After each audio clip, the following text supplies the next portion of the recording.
Whatever happened to those forgotten poor man meals from the 1950s? The ones no one makes anymore. You remember them if you were there. The pans were cheap and the meat was thin, and the money ran out before the month did. And still, your mother put a hot supper on the table every single night. That is the world you are walking back into now. 100 meals that fed working families when a paycheck had to be stretched like taffy. Told plain and true, the way they really came out of a 1950s kitchen. Some you will know by heart. Number 1. Fried bologna sandwich. You cut 2 small slits in the edge of each round so it would not dome up in the pan. The bologna hit the hot skillet and the edges curled and browned, while the middle bubbled up like a little volcano. White bread, a swipe of yellow mustard, and that was supper. In the 1950s, bologna was the meat a working family could always count on. It came from the butcher in a thick ring, and your mother sliced off only what the meal needed so nothing spoiled. Some folks laid a slice of that soft American cheese on top, while the bologna was still hot, so it went half melted before it ever touched the bread. The good of it was plain. It was hot, it was fast, and it tasted like real cooking when the paycheck said. There was no room for a real cut of meat. The heart of it was just as plain. It ran salty and heavy on fat, and it never pretended to be more than filler with a good flavor. Children never knew the difference. They came running the second they heard that sizzle. You can still buy bologna today, but almost nobody fries it, and the few who do usually learned it standing at a grandmother's stove. The curl of a fried round in a black skillet is a sound most kitchens have plain forgot. When the men came home from the service, what hot and cheap plate did they crave? The one they only ever called by a rough army name. Number 2. Creamed chipped beef on toast. The men who ate it in the service had a blunt name for it, and their mothers back home kept the polite one. You melted butter in a pan, stirred in flour to make a paste, then poured in milk slow and steady until it thickened into a white gravy.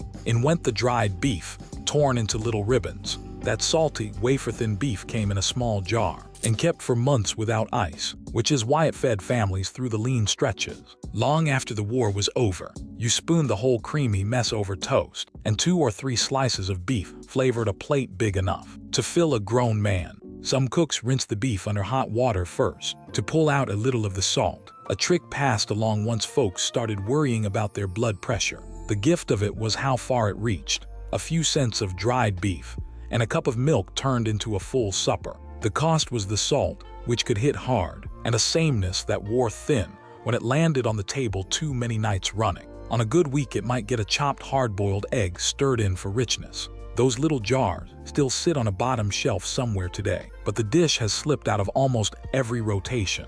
Most people under 60 have never tasted it and would not know the name. When a can of soup sat in the cupboard and a handful of noodles waited in the box, what did your mother build for a Wednesday night? That fed the whole table at once. Number 3. Tuna noodle casserole. This was the dish that put a single can of fish to work for a crowd. You boiled a pot of egg noodles, drained them, then folded in a can of tuna, a can of cream of mushroom soup, and a splash of milk to loosen it all. Frozen peas went in if you had them. The whole thing got scraped into a baking dish and topped with crushed potato chips or buttered breadcrumbs, then baked until the edges bubbled and the top turned gold. In the 1950s, canned tuna was cheap protein a family could keep on the shelf, and Campbell's condensed soup did the work of a homemade sauce. Without the time or the extra ingredients, that soup was the quiet engine under 100 suppers in that decade. The good of it was real. 1 can of tuna fed 4 or 5 people, and the crunch on top made a plain casserole feel like a treat. The heart of it was the softness. Everything under that crust went the same creamy texture, and a picky eater could pick out the tuna in a second. Still, children mostly loved the crushed chip topping, and they scraped the crispy corners clean. You will still find a version of this at a church potluck now and then, but it has faded from weeknight tables where it once ruled. When a mother needed a supper that made the kids happy and cost almost nothing, what did she open that turned 2 humble cans into a plate everyone cleaned? Number 4. Franks and beans. You dumped a can of pork and beans into a pot, sliced a few hot dogs into coins, and stirred them in to warm through. A spoon of mustard and a little brown sugar or molasses gave the pot a sweet and tangy edge that soaked into the beans. That was the whole affair, and it fed a table in under 15 minutes. Hot dogs were the cheapest meat at the counter, and a couple of them cut into rounds gave the whole pot the look and pull of a meat supper without the price of one. Working families across the country leaned on this pot, and it turned up at cookouts and camp trips, and Saturday nights when nobody had the energy to fuss. The good of it was the ease and the fill. Beans brought protein and staying power, and the Franks brought smoke and salt that made children ask for seconds. The hard of it was the sugar and sodium, heavy enough that it sat like a brick, and the sameness if it came around too often. Some cooks baked it in the oven, with a strip of bacon laid across the top, and the smell pulled everyone into the kitchen early. It is still around today in a lazy way, but the from-the-pot version your family made, doctored with mustard and served over white bread, has mostly slipped away. When the hot dogs were gone, but a bag of potatoes still sat under the sink. What did your father fry up in one skillet? That folks just called the poor man's meal. Number 5, the poor man's meal. Potatoes and hot dogs, and the name told you everything. You diced a few potatoes and fried them in a little grease until they were near done and starting to crisp at the edges. Then you sliced in the hot dogs and let them brown. And if there was an onion in the bin, it went in too for sweetness. Salt, pepper, and supper was ready. This one leaned on 2 of the cheapest things a store sold, and it stretched a small bit of meat product across a whole pan of filling potatoes. The illusion was the point, a plate that looked meat-centered when it was really mostly potato. Families kept it in heavy rotation because it asked for one skillet and no skill at all, and it used up potatoes before they could sprout in the bin. The good of it was how satisfying a hot, fried potato is when you are hungry and tired, and how the browned hot dog gave it a savory backbone. The hard of it was the grease and the lack of anything green, a plate that filled you without feeding you much beyond calories. Children loved it, and never once guessed it was born of a thin wallet. Plenty of grown men later asked for it on their birthdays. The taste tied to a warm kitchen, more than any fancy restaurant plate ever could be. You rarely see it now, when even the potatoes felt too heavy, and all you wanted was something warm and simple. What pair of pantry things did your mother turn into the coziest supper of the week?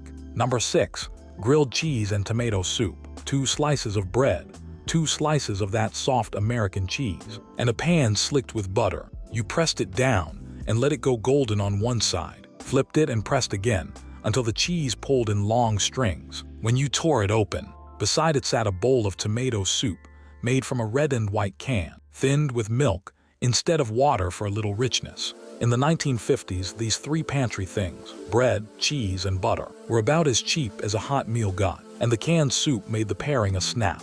Cold days sent children home to this, the sandwich cut on the diagonal so it felt like 2. The good of it was pure comfort, crisp buttered bread giving way to warm melted cheese, with the soup there to dunk into. The hard of it was thinness of a sort, a meal light on protein that leaned mostly on starch and fat, and one that left you hungry again by evening. Some mothers slipped a thin tomato slice or a bit of leftover ham inside, but most kept it plain because plain was what the budget said. Diners built whole reputations on this plate, and mill workers took it on their lunch breaks when the counter was cheap and close. You still see it now, though usually gusset up with fancy cheeses and sourdough. The plain 1950s version, cut with a can of soup and eaten at a kitchen table, is the one folks miss. When the meat was ground and cheap and had to feed a family for 2 nights, what loaf did your mother shape and slice that stretched a single pound clear across the week?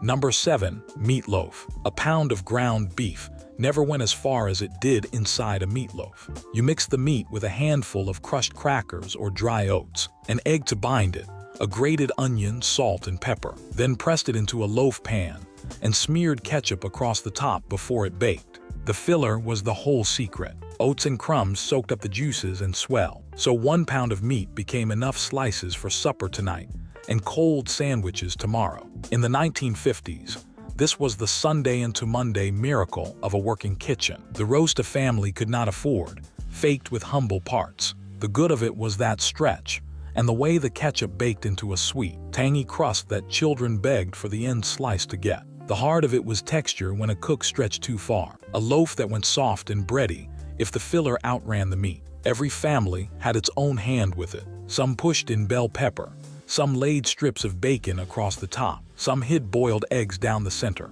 so each slice showed a golden ring. The leftovers were half the point, sliced cold onto white bread with more ketchup the next day. Meatloaf hangs on today, but the thrifty, filler-heavy version, built to survive a lean week, has mostly given way to fancier takes. When the loaf was gone, and only a little ground beef was left, what did your mother brown and thin into a gravy? She poured over a mountain of mashed potatoes. Number 8. Hamburger gravy over mashed potatoes. You browned a little ground beef in a skillet and left the grease right where it was. A spoon of flour went in and cooked into the fat. Then milk poured in slow while you stirred. And in a minute or two, it thickened into a creamy, beefy gravy flecked with meat. That went over a scoop of mashed potatoes, and a small bit of hamburger fed a whole table. This dish took the cheapest cut of beef, the tube of ground that sat on the discount rack, and made it act like a Sunday roast and its drippings. The mashed potatoes did the filling, and the gravy carried the flavor across every bite. In many homes it went by other names: hamburger gravy, poor man's stroganoff, or just supper. The good of it was heft and warmth, a stick-to-the-ribs plate that sent a working man back out the door full. The heart of it was the beige of it all, a plate with little color and less green, heavy on starch and fat. A shake of pepper and a little onion in the beef gave it life. Some folks spooned it over toast or biscuits instead of potatoes when the potato bin ran low. You will rarely find this on a menu now, and even at home it has slipped away, though anyone who grew up on it can still taste that peppery gravy. When the family wanted something they could pile onto a soft bun and eat with their hands, what did your mother simmer in tomato and spice that ran down every chin at the table? Number 9. Sloppy Joes. Ground beef browned with a chopped onion, then a can of tomato sauce, or a good pour of ketchup stirred in, with a shake of Worcestershire and a little sugar to round it. You let it simmer down until it was thick and glossy, then spooned it onto a soft hamburger bun that soaked up the sauce and slid apart in your hands.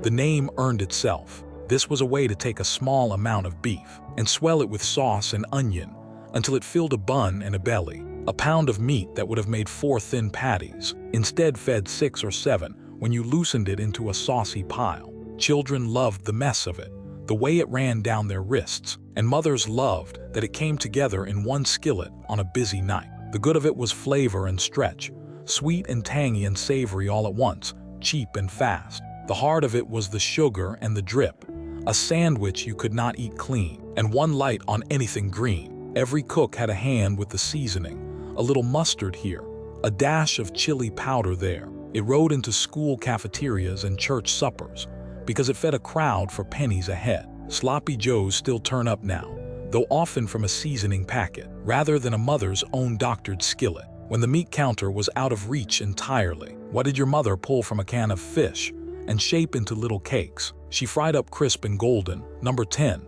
Salmon patties. A can of pink salmon was one of the cheapest proteins on the shelf, and it turned into supper in minutes. You dumped it into a bowl, bones and all, and mashed it up. The soft little bones broke right down, and nobody minded them. In went a beaten egg, a handful of crushed crackers or cornmeal, a bit of chopped onion, and you shaped it all into patties and fried them in a hot skillet until they were crisp and brown on both sides. Serve them with a squeeze of lemon or a dab of ketchup, and rice or beans on the side. Canned salmon kept for years in the pantry, which made it the meal you could always fall back on when the fresh meat ran out. The good of it was real nourishment, protein and the calcium from those soft bones, in a patty that tasted rich and satisfying. The heart of it was the smell that filled the house, and the salt in the can, and the fact that not every child took to fish. Still fried crisp and golden, a salmon patty won over most doubters. Southern kitchens especially kept this in steady rotation, often with a pot of white beans alongside. Doctors now point seniors toward canned salmon for the bones, but your grandmother knew it was cheap and good years before anyone wrote it down. It has faded from most tables today. When the ham was eaten down to the bare bone, what did your mother drop into a pot to pull one more week of suppers out of it? Number 11. Ham and bean soup. Nothing got thrown away in a house that knew hunger, least of all a ham bone with meat still clinging to it. You dropped that bone into a pot with a bag of dried navy beans that had soaked overnight, an onion, and enough water to cover it all by a couple of inches. Then you let it go low and slow for hours while the beans turned creamy and the bone gave up every last bit of smoke and salt it had. By the end you could not tell where the broth stopped and the beans began, and it was thick enough to stand a spoon in. The bone was free, already paid for with Sunday's dinner, and a bag of beans cost next to nothing, so a single pot fed a family for the better part of a week. The good of it was that deep, smoky richness pulled out of a scrap, plus real protein and fiber that kept a working body going. The hard of it was the time it took, and the wait for the beans to soften, and a saltiness that leaned on how the ham was cured. Cornbread almost always sat beside it to sop up the broth. The soup got thicker and better every day it was reheated. You will still find it, but the ritual of saving the bone for it has quietly left most kitchens. When even a ham bone was a luxury, what did your mother build from nothing but potatoes, an onion, and a little milk? Number 12. Potato soup. 5 potatoes, an onion, a little butter, a splash of milk and salt. That shortlist carried more families through hard weeks than almost anything. You peeled and diced the potatoes, simmered them with the onion until they were fork soft, then mashed some of them right there in the pot, so the broth turned thick and creamy without a drop of cream. A pat of butter and a pour of milk finished it, and the whole thing was ready in about half an hour for pennies. Potatoes were cheap. They kept for weeks in a cool bin, and they filled a stomach like little else. The good of it was warmth and heft, and how soft it went down. That last part mattered more than folks talked about. For an older person with bad teeth or no teeth at all, a bowl of potato soup was the difference between a real supper and giving up on food.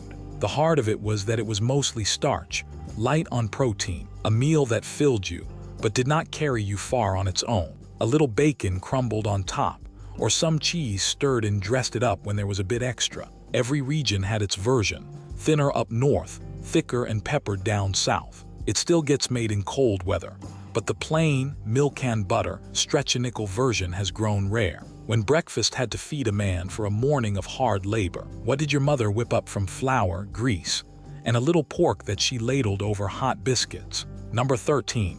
Sawmill gravy and biscuits. This was the breakfast that sent a man out to work full, and did it on almost nothing. You crumbled a little sausage, or a few bits of salt pork into a hot skillet, and when the grease ran, you stirred in flour to soak it up. Then milk went in slow, and you kept stirring while it thickened into a thick white gravy, speckled with black pepper. The trick in the leanest weeks was that you barely needed any meat at all. A spoon of grease and a heavy hand with the pepper gave the gray-flecked gravy the illusion of far more sausage than the pan ever saw. You split hot biscuits and drowned them, and that was a meal that stuck to your ribs through a morning of chores. The good of it was cheap energy, fat and starch in the amount a hard day of labor actually burned. The heart of it was exactly that richness, heavy and plain, a plate that did a body no favors if the days ever turned soft and still. Southern and Appalachian kitchens ran on this. The biscuits made from flour, lard, and buttermilk in the same breath. It carried the name sawmill because it fed the men at the mill camps, or so the old folks said. It still shows up at country diners, but the make-do version, thin on meat and thick on pepper, has mostly slipped away. When summer filled the garden with tomatoes, but the smokehouse stood empty, what did your mother pour red and tangy over those same biscuits instead? Number 14. Tomato gravy over biscuits. When the tomatoes came in thick and there was no meat to speak of, this was the answer. You started with a little bacon grease or butter in the skillet, stirred in flour to make a roux, then poured in tomatoes, fresh in summer or home-canned in winter, and let it all cook down into a tangy red gravy. Salt, pepper, and sometimes a pinch of sugar to soften the bite. You spooned it hot over split biscuits, and the tang of the tomato cut through the richness, and woke up a plate of plain bread. This was a meatless supper or breakfast that leaned on a garden's bounty to cover for the proteins a family could not buy. Home-canned tomatoes from the summer before were kitchen gold in the cold months, and each jar got rationed careful to last until the next crop came in. The good of it was color and brightness, real vitamin C, and a warm plate built from a jar and a little flour. The heart of it was that it was still mostly starch and sauce, filling but light, a meal that begged for a bit of protein it rarely got. Down through the Appalachian hills and across the South, this one held on for generations. Regional hands split it, some sweet, some peppery hot. You almost never see it now. When the tomatoes ran out too, What did your mother pull from the smokehouse? And fry up, then chase with a splash of hot coffee to make a gravy folks swore by. Number 15. Red-eye gravy and ham. This one used the two things a country kitchen always had going: a slice of cured ham and a hot pot of coffee. You fried a slice of salty country ham in the skillet until the edges caught, then set the meat aside and poured a little black coffee right into the hot drippings. It hissed and lifted all the brown bits off the pan, and in a minute you had a thin, sharp gravy the color of an old penny. Some say the name came from the reddish eye of fat that floated in the middle of the pan. You spooned that gravy over the ham, over grits, over biscuits, over whatever was there to catch it. The good of it was that it wasted nothing and turned a scrap of drippings and a splash of leftover coffee into real flavor. A little ham went a long way when its saltiness bled into a whole plate. The heart of it was the salt, fierce enough to pucker, and the fact that it was seasoning more than substance. You needed the grits or biscuits under it to make a meal. Country families across the South swore by it for breakfast before a long day in the field. It still turns up in a few old diners, but most kitchens have long since let it go, and younger folks look sideways at the idea of coffee and a gravy. When the ham was gone, and only a bag of ground corn sat in the cupboard, what did your mother stir up slow that could be breakfast, dinner, and supper all in 1 week? Number 16. Grits. Ground corn, water, and salt, cooked low and slow until it turned soft and thick and creamy. That was the frame, and a Southern family hung 100 meals on it. In the morning you ate grits with a pat of butter, or a little milk, or a runny egg broken over the top, so the yolk ran through. When there was cheese in the house, a handful stirred in turned it silky. A cheap bag of grits fed a family for days, and asked only for a pot and a spoon and some patience with the stirring. The good of it was that stretch and softness, a warm bowl that filled you cheap and went down easy, for the young and the old alike.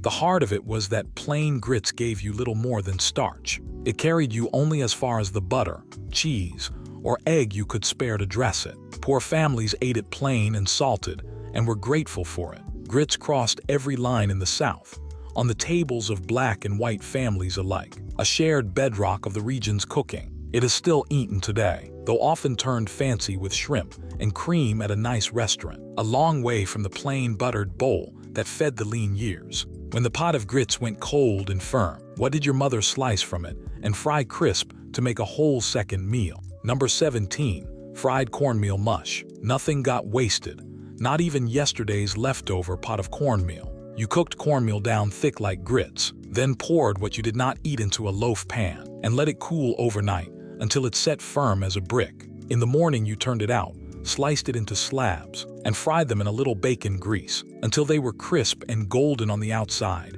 and soft in the middle. You ate them with butter and syrup or molasses, and one cheap ingredient had made 2 full meals. This was thrift you could taste. A single pot of mush turned into a warm and satisfying breakfast. Northern and Midwestern kitchens leaned hard on it, and Southern ones did too under different names. The good of it was that crisp and tender bite, and the way it made a plain grain feel like a treat once the syrup hit it. The heart of it was the grease it soaked up in the frying, and the fact that it was still, at heart, plain corn dressed in fat and sugar. It fed children before school and men, before the fields for pennies a plate. You will not find it on many tables now, and most young people have never seen a slab of mush hit a hot skillet. When there was no oven and no loaf pan, only a hot griddle and a bowl of cornmeal. What flat little cakes did your mother cook right on the stovetop? Number 18. Hoe cakes and Johnny cakes. Before there was bread, there was a cake of cornmeal cooked flat on a hot surface.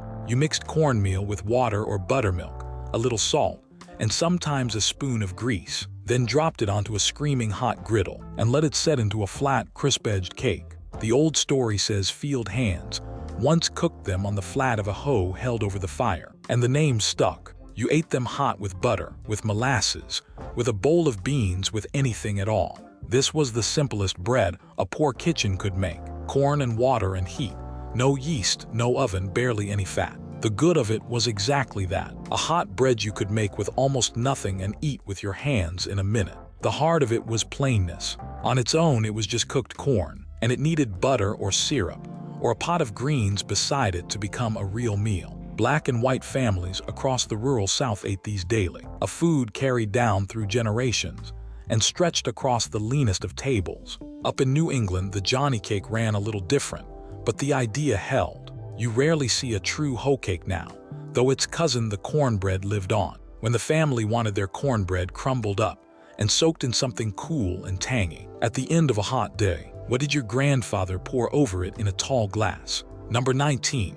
Cornbread and buttermilk. At the end of a hot day, a wedge of cornbread crumbled into a tall glass of cold buttermilk was supper, and a beloved one. You broke the cornbread into chunks, dropped them in the glass, poured the buttermilk over until it soaked through, and ate it with a spoon like a thick, tangy porridge. Some folks used sweet milk or clabber instead, but buttermilk was the classic. This was food built from two things a country kitchen almost always had: leftover cornbread and the sour milk left from churning. It cost nothing extra and used up bread that would otherwise go stale. The good of it was how cool and easy it went down when the kitchen was hot and nobody wanted a heavy plate, and how the tang of the buttermilk played against the sweet corn. It was gentle on an old stomach and soft enough for a toothless mouth. The heart of it was that some found the sourness hard to love, and it gave a body more comfort than real fuel. Across the rural South, this was an everyday thing, eaten on porches at dusk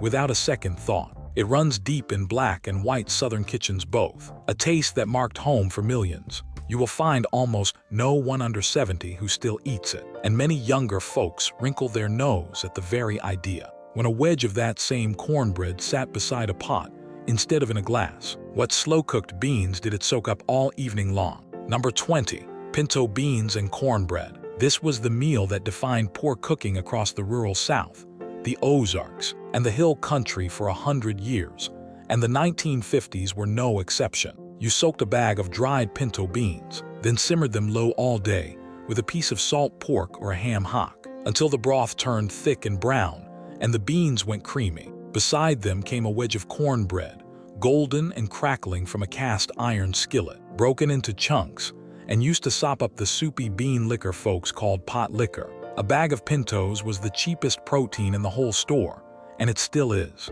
A family that kept beans and cornmeal in the cupboard would never go hungry. The good of it was complete and honest nourishment, protein and fiber and warmth, a plate that filled a working body and fed it too. The heart of it was the long cook and the sameness, the same beans on the table night after night in the leanest stretches. A little chopped onion or a spoon of chow chow relish on top woke the whole bowl up. There was pride in this plate more than pity, a full belly, and the knowledge that tomorrow you could do it all again. It still gets made in country kitchens, but as an everyday meal it has faded far. When the beans were gone, and only a few potatoes and an onion sat in the bin, what did your mother fry up crisp in a black skillet for supper? Number 21.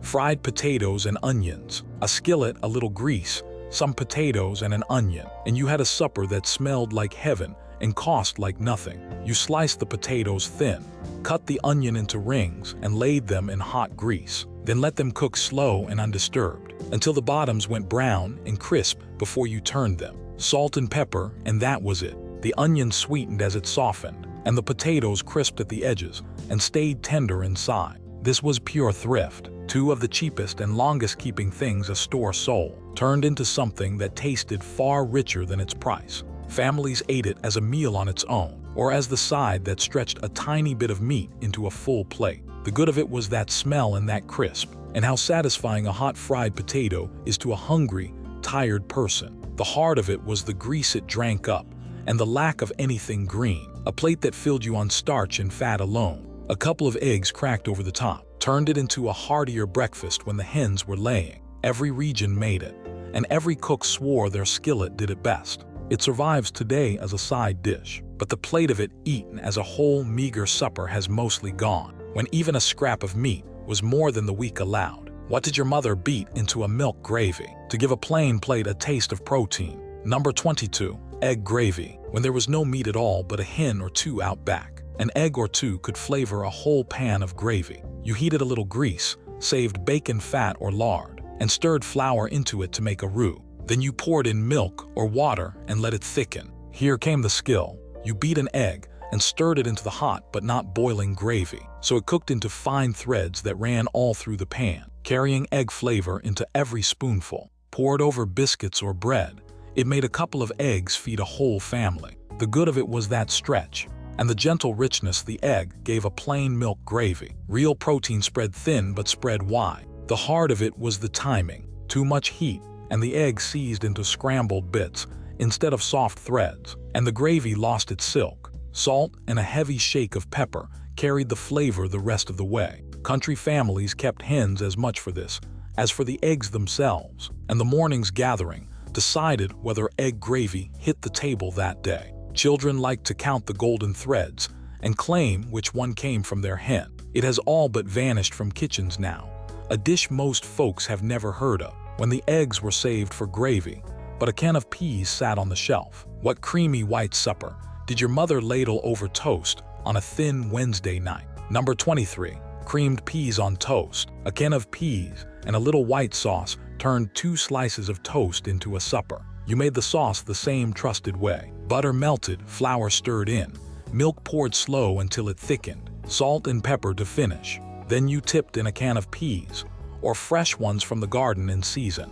and warmed them through in that creamy sauce. You spooned the whole thing over hot buttered toast and let it soak in a little at the edges. This was a meatless plate that leaned on the cheapest canned vegetable, and a cup of milk to make something warm and filling. Toast did the bulk, and the creamy peas gave it flavor and a little green on the plate. The good of it was comfort and thrift, a soft, mild, gentle supper that pleased children and went easy on the old. It brought a bit of vegetable to a table that often went without. The heart of it was thinness. It was mostly bread, milk, and starch, light on real staying power. A meal you might be hungry after by bedtime. A little chopped onion, or a scrap of ham stirred and dressed it up when there was extra. Home cooks across the country kept this in the rotation for lean nights. It has almost entirely left the table now. When peas were out, but a can of tuna waited in the pantry. What did your mother stir into that same white sauce and dish over toast for a supper the kids called wiggle? Number 24.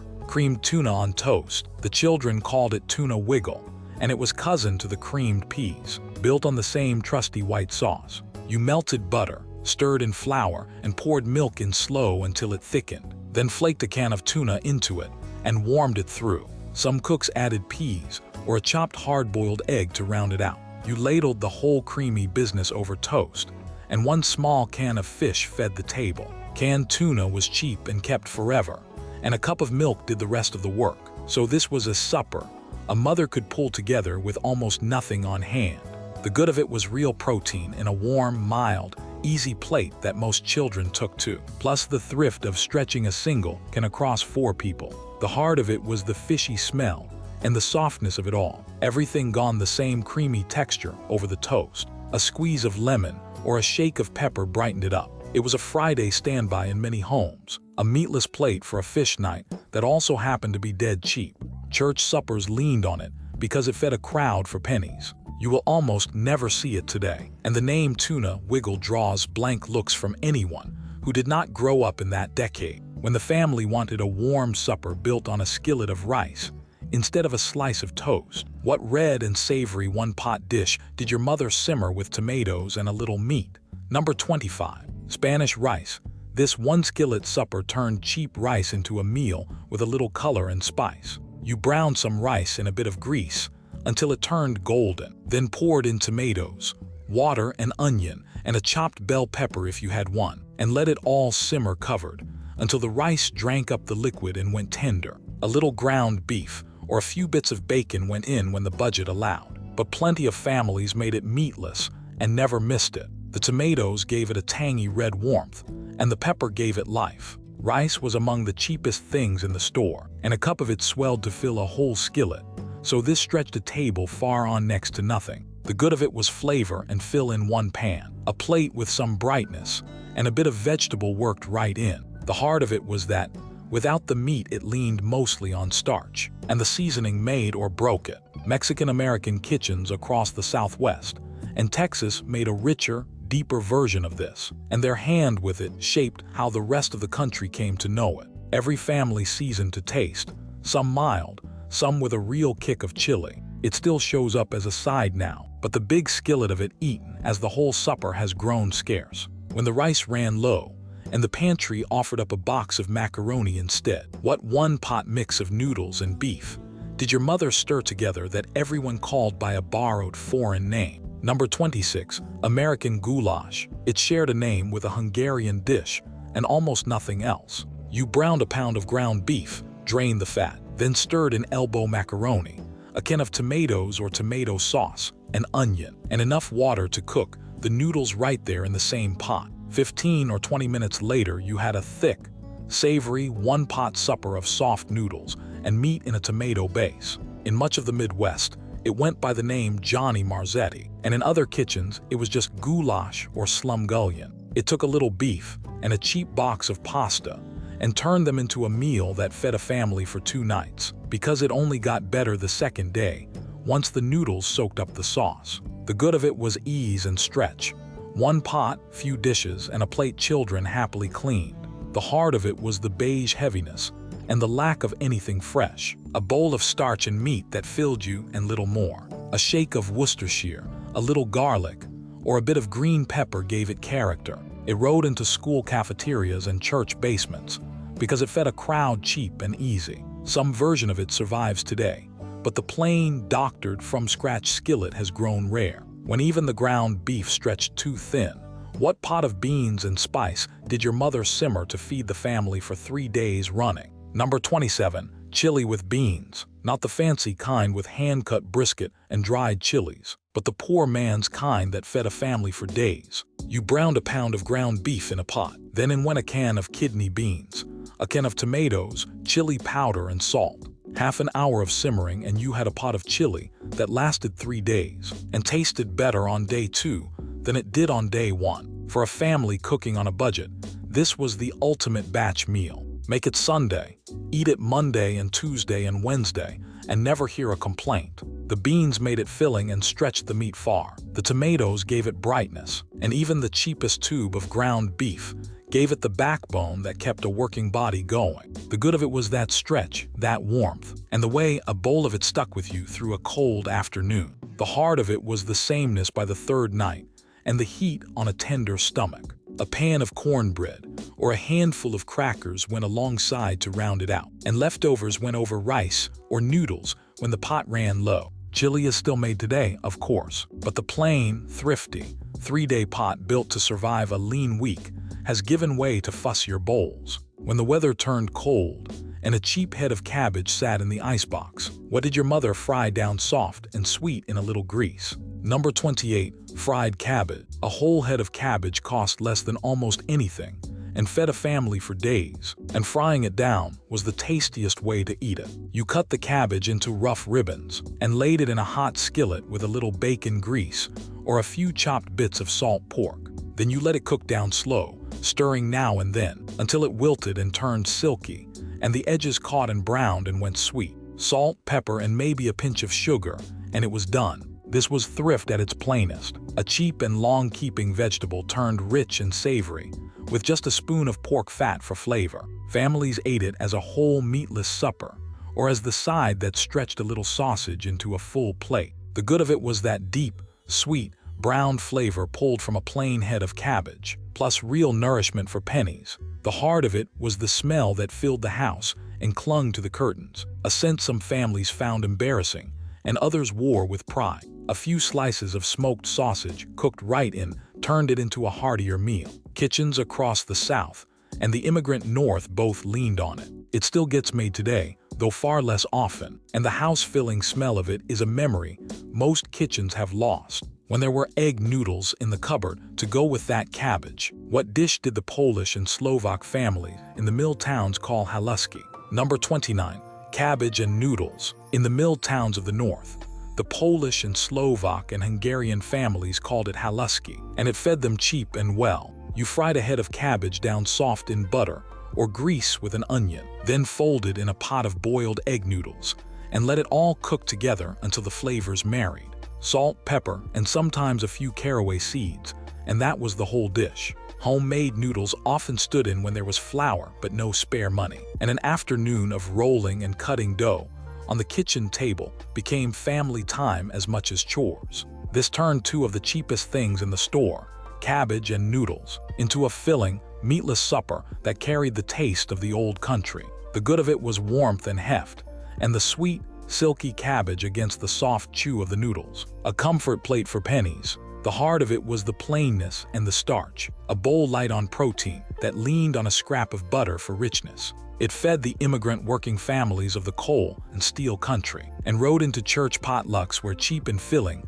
was the whole point.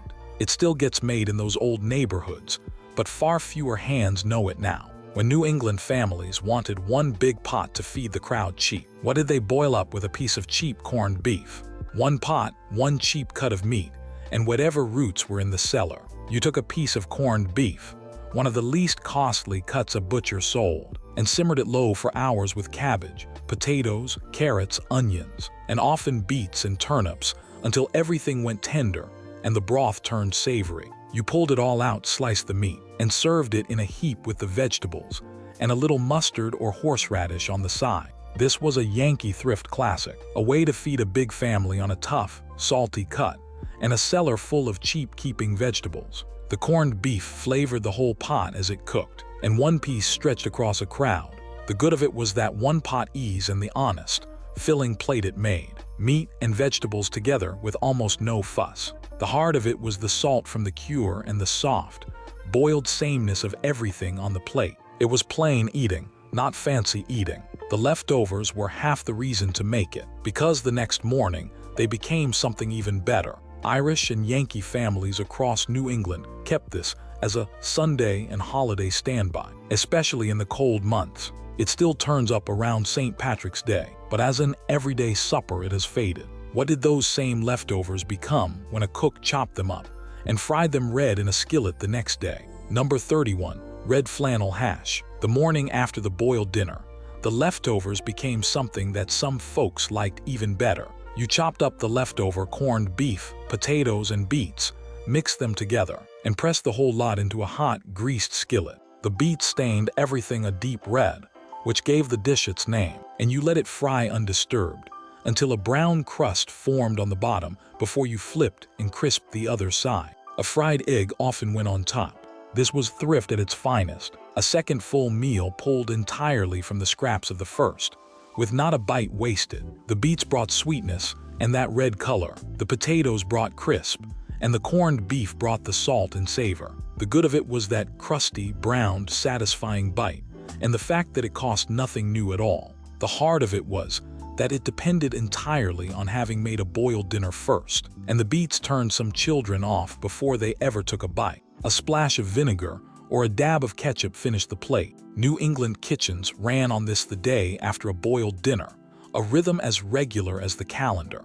It has grown scarce today, tied as it is to a dish few families still make. When the meat on the table was not a roast, but a cheap cut of liver. What did your mother fry up with a mound of sweet onions to make it bearable and even good? Number 32. Liver and onions. Liver was one of the cheapest things at the butcher counter, and a cook who knew her way around it could make it a meal worth eating. You dredged slices of beef or pork liver in seasoned flour, then fried them fast in a hot, greased skillet, careful not to overcook them into shoe leather. In the same pan, you cooked down a big pile of onions until they turned soft and sweet and golden, and you heaped them over the liver. Bacon often went in too, and its grease flavored the whole thing. This turned an organ meat most folks looked past into a rich, iron-heavy supper that cost a fraction of a good steak. The good of it was real, dense nutrition, iron and protein in a plate that fed a working body cheap. The sweet onions were the whole trick, cutting the strong flavor of the liver and making it something a family would actually eat. The heart of it was that strong flavor and the fine line in the cooking. A minute too long, and the liver turned tough and bitter. Plenty of children never came around to it, no matter how many onions you piled on. Country and city families both leaned on it for the cheap nourishment. It still turns up at old diners now and then, but few home kitchens make it anymore. When the cheapest thing at the counter was not liver, but a pile of bony pork. What did your mother simmer slow with rice to pull every last scrap of meat from the bone? Number 33. Neck bones and rice. Pork neck bones were about the cheapest meat in the store, sold for pennies because they were mostly bone with just pockets of rich, dark meat tucked between.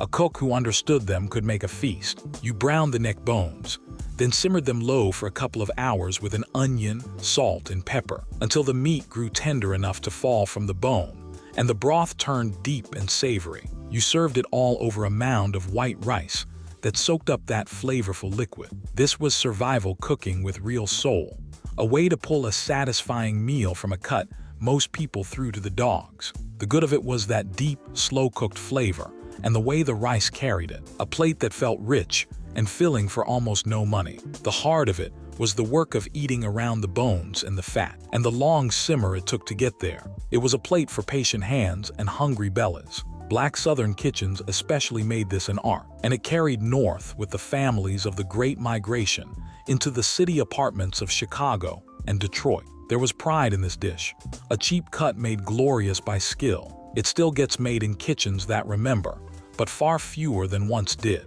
When the pot held a smoky ham hock instead of neck bones, what pot of dark, tender greens did your grandmother simmer all afternoon to go beside the cornbread? Number 34. Ham hocks and greens. A smoked ham hock was cheap, mostly bone and skin and fat, and it existed for one glorious purpose: to flavor a pot of greens. You washed a mess of collard, turnip greens, or mustard greens, tore them up, and dropped them into a pot with the hock and enough water to cover. Then you let it simmer low for an hour or two, until the greens went dark and silky and tender, and the broth, the pot liquor, turned smoky and rich. Salt, pepper, and a splash of vinegar or hot sauce at the table finished it. This was the heart of Southern cooking, a cheap smoked scrap turned into a pot of deep, nourishing greens that fed body and soul both. The good of it was real nutrition, iron and vitamins cooked into greens that most folks could grow in their own yard, all flavored by a cut that cost almost nothing. The pot liquor itself was prized, sopped up with cornbread so nothing went to waste. The heart of it was the long cook, and the strong, earthy flavor that not every child loved at first. Black Southern kitchens made this the centerpiece of the table, a dish of dignity and skill carried down through generations. It still gets cooked with pride today, though the everyday rhythm of it has thinned. When the greens were done, and there were black-eyed peas soaking on the counter, what dish did your family cook up over rice for luck and for supper both? Number 35. Hoppin' John. Black-eyed peas and rice cooked together in one pot, flavored with a scrap of pork, and it meant both luck and supper across the South. You simmered dried black-eyed peas with a piece of salt pork or a ham hock, an onion, and water until the peas went tender, then cooked rice right into that flavored liquid, or served the peas over rice already made. Eaten on New Year's Day, it promised luck for the year, but poor families ate it far more often than once a year because it was cheap and filling. This dish came up out of West African and Low Country roots and carried deep meaning in Black Southern kitchens, where it was cooked with care and pride. The good of it was complete nourishment, the peas and rice together making a full protein, all flavored by a cut of pork that cost next to nothing. It fed a family well and cheap.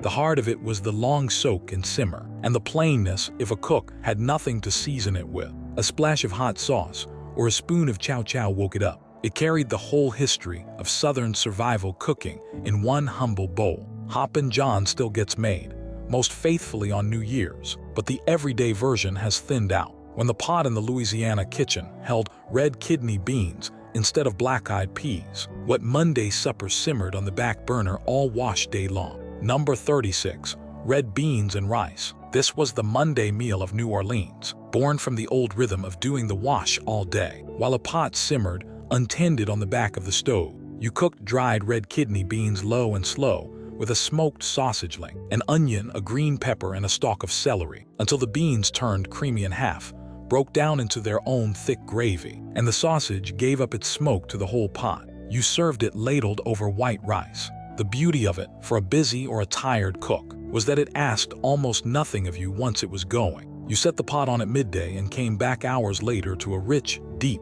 satisfying supper that cost only a few cents a bowl. The good of it was that deep flavor and real nourishment, beans and rice together for cheap, a plate that filled you fully. The heart of it was the long cook and the soak the night before, though the hands-off nature made up for it. Creole and Cajun families made this a weekly ritual, and Louis Armstrong loved it so well, he signed his letters "Red Beans and Ricely Yours." That was no joke, but a man who never forgot where his food came from. It still gets cooked on Mondays in Louisiana, but far beyond the state it has grown rare. When the rice needed a topping, and there was a bit of chicken or pork left over, what dark, savory gravy did your grandmother stir up to pour over it? Number 37. Dirty rice. The name came from the color, and the flavor came from the cheapest parts of the chicken. You cooked down chicken livers and gizzards, chopped fine, with onion, celery, and green pepper, then stirred that into a pot of rice,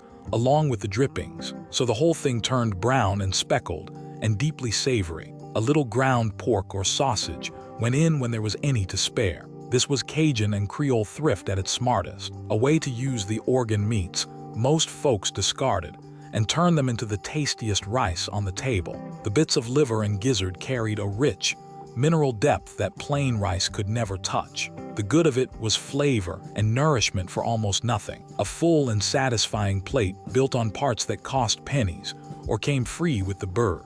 The heart of it was that organ meats were an acquired taste, and a heavy hand with the liver could turn it bitter for a tender palate. Cooked right, though, it won over nearly everyone. Louisiana kitchens made this a staple, a dish of real skill dressed up as humble rice. It still gets made in the Bayou country and the city both, though many younger cooks have never learned it. When the rice was set aside, and the vegetables came from the summer garden, what old southern dish paired sweet corn with lima beans in a single pot? Number 38. Succotash. Corn and lima beans cooked together, and the name came down from a native word for the dish, older than the 1950s by centuries. You simmered fresh or dried lima beans until tender, then added corn cut fresh from the cob, or a can of each when the garden was done. A little butter, salt, pepper, and sometimes a splash of milk or cream brought it together into a soft, sweet, colorful side that could stand as a whole meatless supper.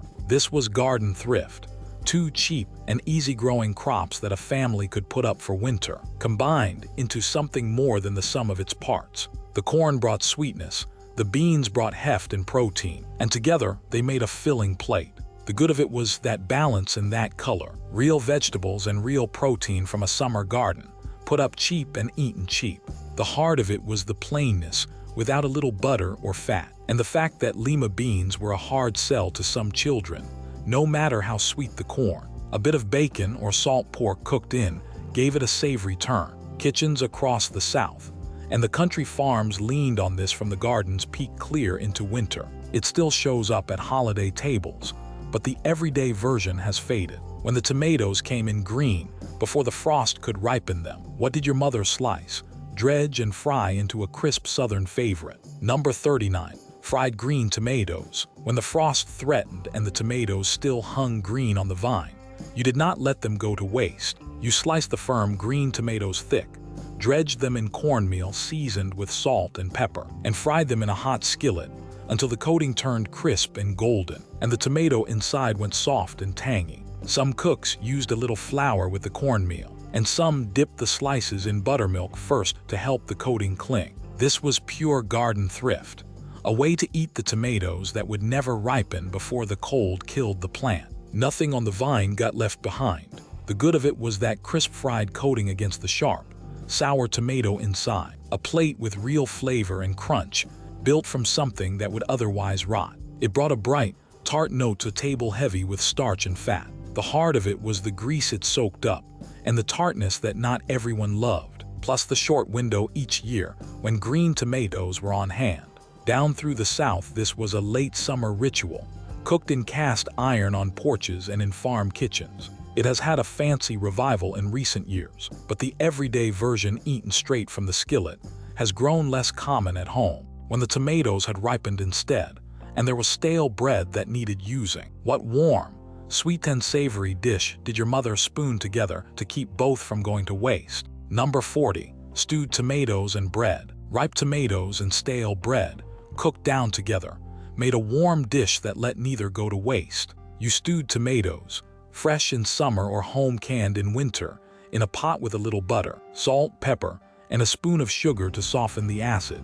Then you tore up day-old bread and stirred it in, letting it soak up the juices, and thicken the whole thing into something between a soup and a pudding. Some cooks baked it in the oven until the top browned, This was double thrift, using up both the garden's tomatoes and the heel of a loaf too stale for a sandwich. The bread swelled and turned soft and savory, and the tomatoes gave it tang and body. The good of it was warmth and a bright, sweet and sour flavor from cheap and humble parts, plus a bit of vitamin C in the cold months. It filled a stomach and used up two things a thrifty kitchen refused to throw out. The heart of it was the mush of it, a soft dish with little protein, more comfort than fuel. A bit of onion or a scrap of bacon dressed it up. Kitchens across the South and the Midwest kept this in rotation from the garden's peak into winter, wherever there were canned tomatoes on the shelf. It has all but disappeared from tables now, a dish most young cooks have never heard of. When spring came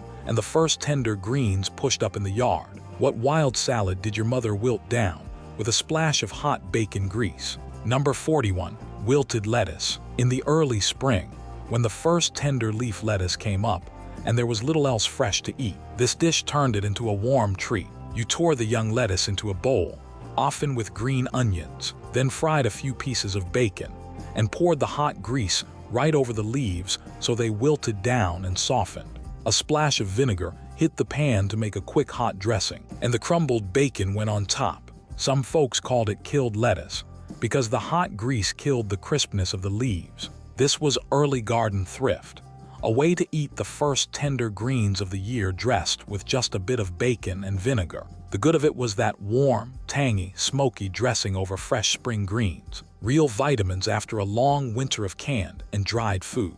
It brought something green and living to the table when a family needed it most. The heart of it was the bacon grease it leaned on, heavy and rich, and the short season when tender lettuce was on hand. It was a treat more than a staple. Appalachian and Southern and Midwestern kitchens all made a version, wherever a spring garden and a little bacon met. It survives here and there, but the ritual of it, tied to the first greens of spring, has faded. When the lettuce gave out, and a wild green pushed up along the fence rows, what did your grandmother gather that had to be boiled, just right to be safe to eat? Number 42. Poke salad. This wild green grew free along fence rows and ditches across the South, and country families gathered it every spring. Pokeweed is poisonous raw, so the whole craft of it lay in the cooking. You picked only the young, tender leaves before the plant got tall, then boiled them hard and poured off the water, not once but 2 or 3 times, changing the water each time to leach out what could harm you. Only then did you fry the greens down in a little bacon grease, often with a scrambled egg stirred through. This was foraged food at its most careful, a free green that fed a family in the lean weeks of spring, but only in the hands of someone who knew exactly how to make it safe. The good of it was fresh nourishment for nothing but the gathering and the care, real vitamins after a hungry winter. The knowledge itself was the treasure, passed down mother to child. The heart of it was that danger. Get the cooking wrong and it could make you sick, so it demanded respect and skill. It carried deep roots in Southern and Appalachian kitchens, black and white both. Poke salad is rarely gathered now, and the old wisdom of how to cook it right is slipping away with the elders who held it. When the wild green in the yard was safe to eat raw, what bitter little leaf did children gather in paper bags before the flowers ever bloomed? Number 43.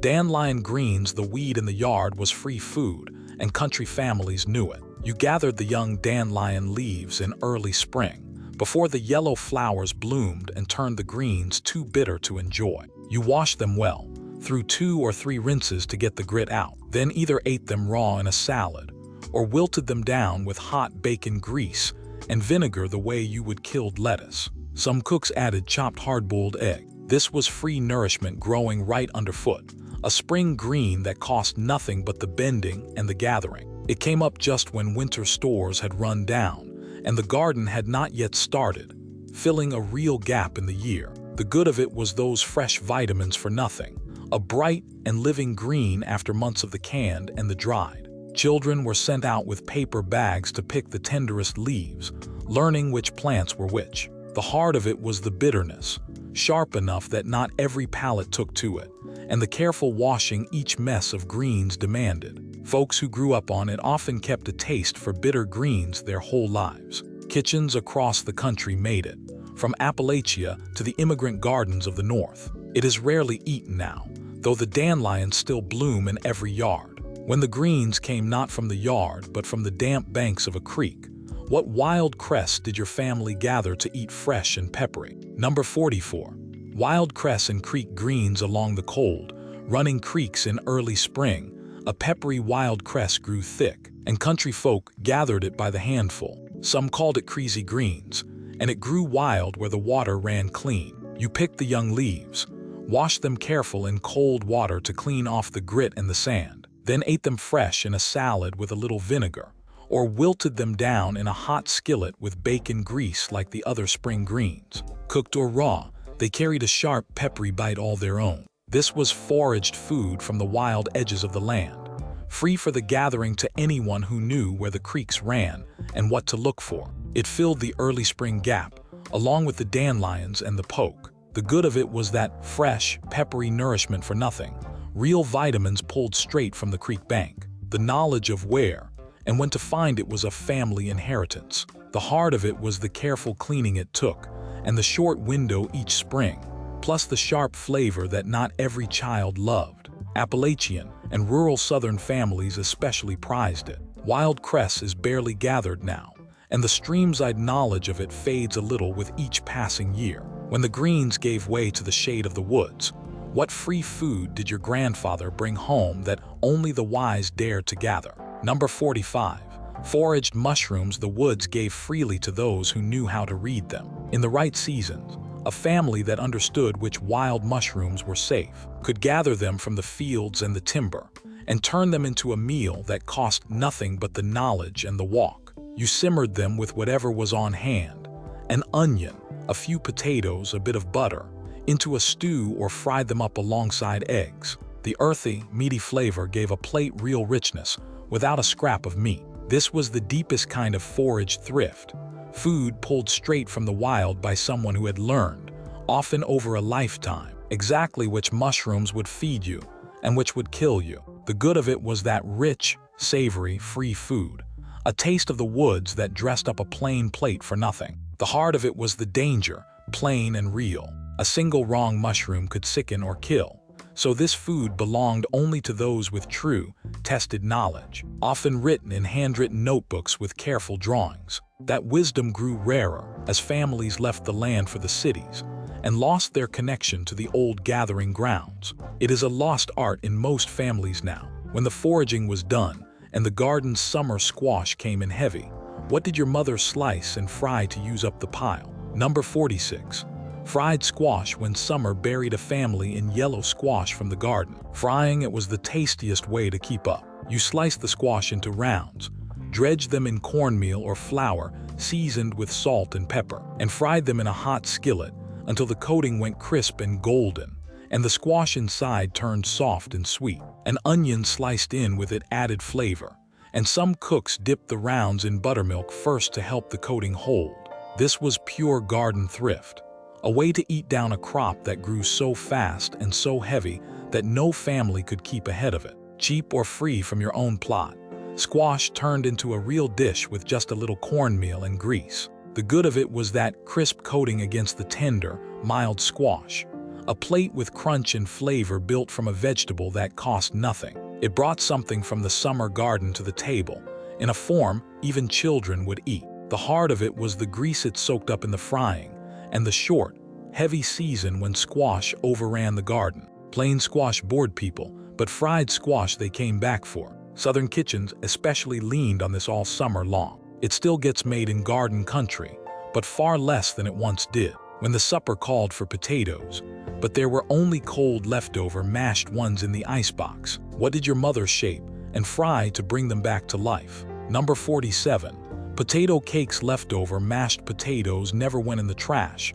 They went back in the skillet. You took the cold, mashed potatoes from last night, mixed in an egg and a little flour to bind them, maybe a bit of chopped onion, then shaped the mixture into patties and fried them in a hot, greased pan until they turned crisp and brown on both sides. What had been a plain side dish became a whole new meal. This was thrift you could taste, a way to make two suppers out of one pot of potatoes with nothing gone to waste. The crisp fried outside gave way to the soft, fluffy potato inside, and a dab of butter or a spoon of applesauce finished it. The good of it was that transformation. Cold leftovers turned into something hot and crisp, and satisfying for no new money at all. It stretched a family's food and pleased children, who liked the browned edges best. The heart of it was that it depended on having leftover mash to begin with, and it leaned on grease and starch with little else. Some cooks served them for breakfast with syrup, some for supper with gravy. Kitchens everywhere kept this trick, from farm to city apartment. Potato cakes still get made when there are leftovers, but the everyday habit of it has thinned. When the potatoes were raw instead of cooked, what did your mother grate and fry into crisp golden cakes the old country way? Number 48.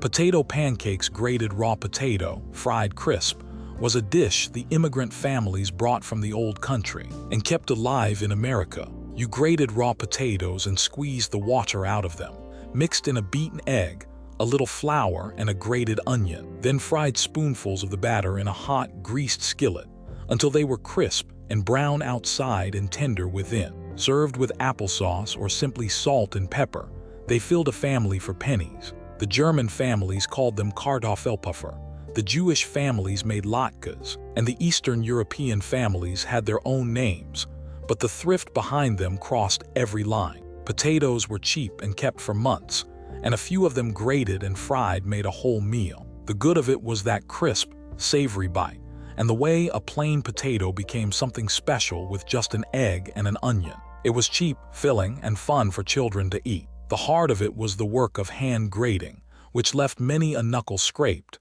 and the grease the cakes drank up in the pan. The smell of them frying could warm a cold apartment better than the radiator. Immigrant kitchens across the north and the cities kept this alive. Potato pancakes still get made, especially at holidays, but the everyday version has faded. When the whole family piled into the car for a day out, what did they wrap in foil and cook right in the coals of a fire? Number 49. Hobo dinner. This was the supper you built in a foil packet and cooked over a fire or in the oven, and children loved it. You laid a patty of ground beef on a square of foil, then piled on sliced potatoes, carrots, and onion, added salt and pepper and a pat of butter, and sealed the foil up tight into a pouch. Set it in the coals of a campfire or on the oven rack, and in half an hour the meat cooked, the vegetables steamed tender, and the juices mingled into a little gravy all their own.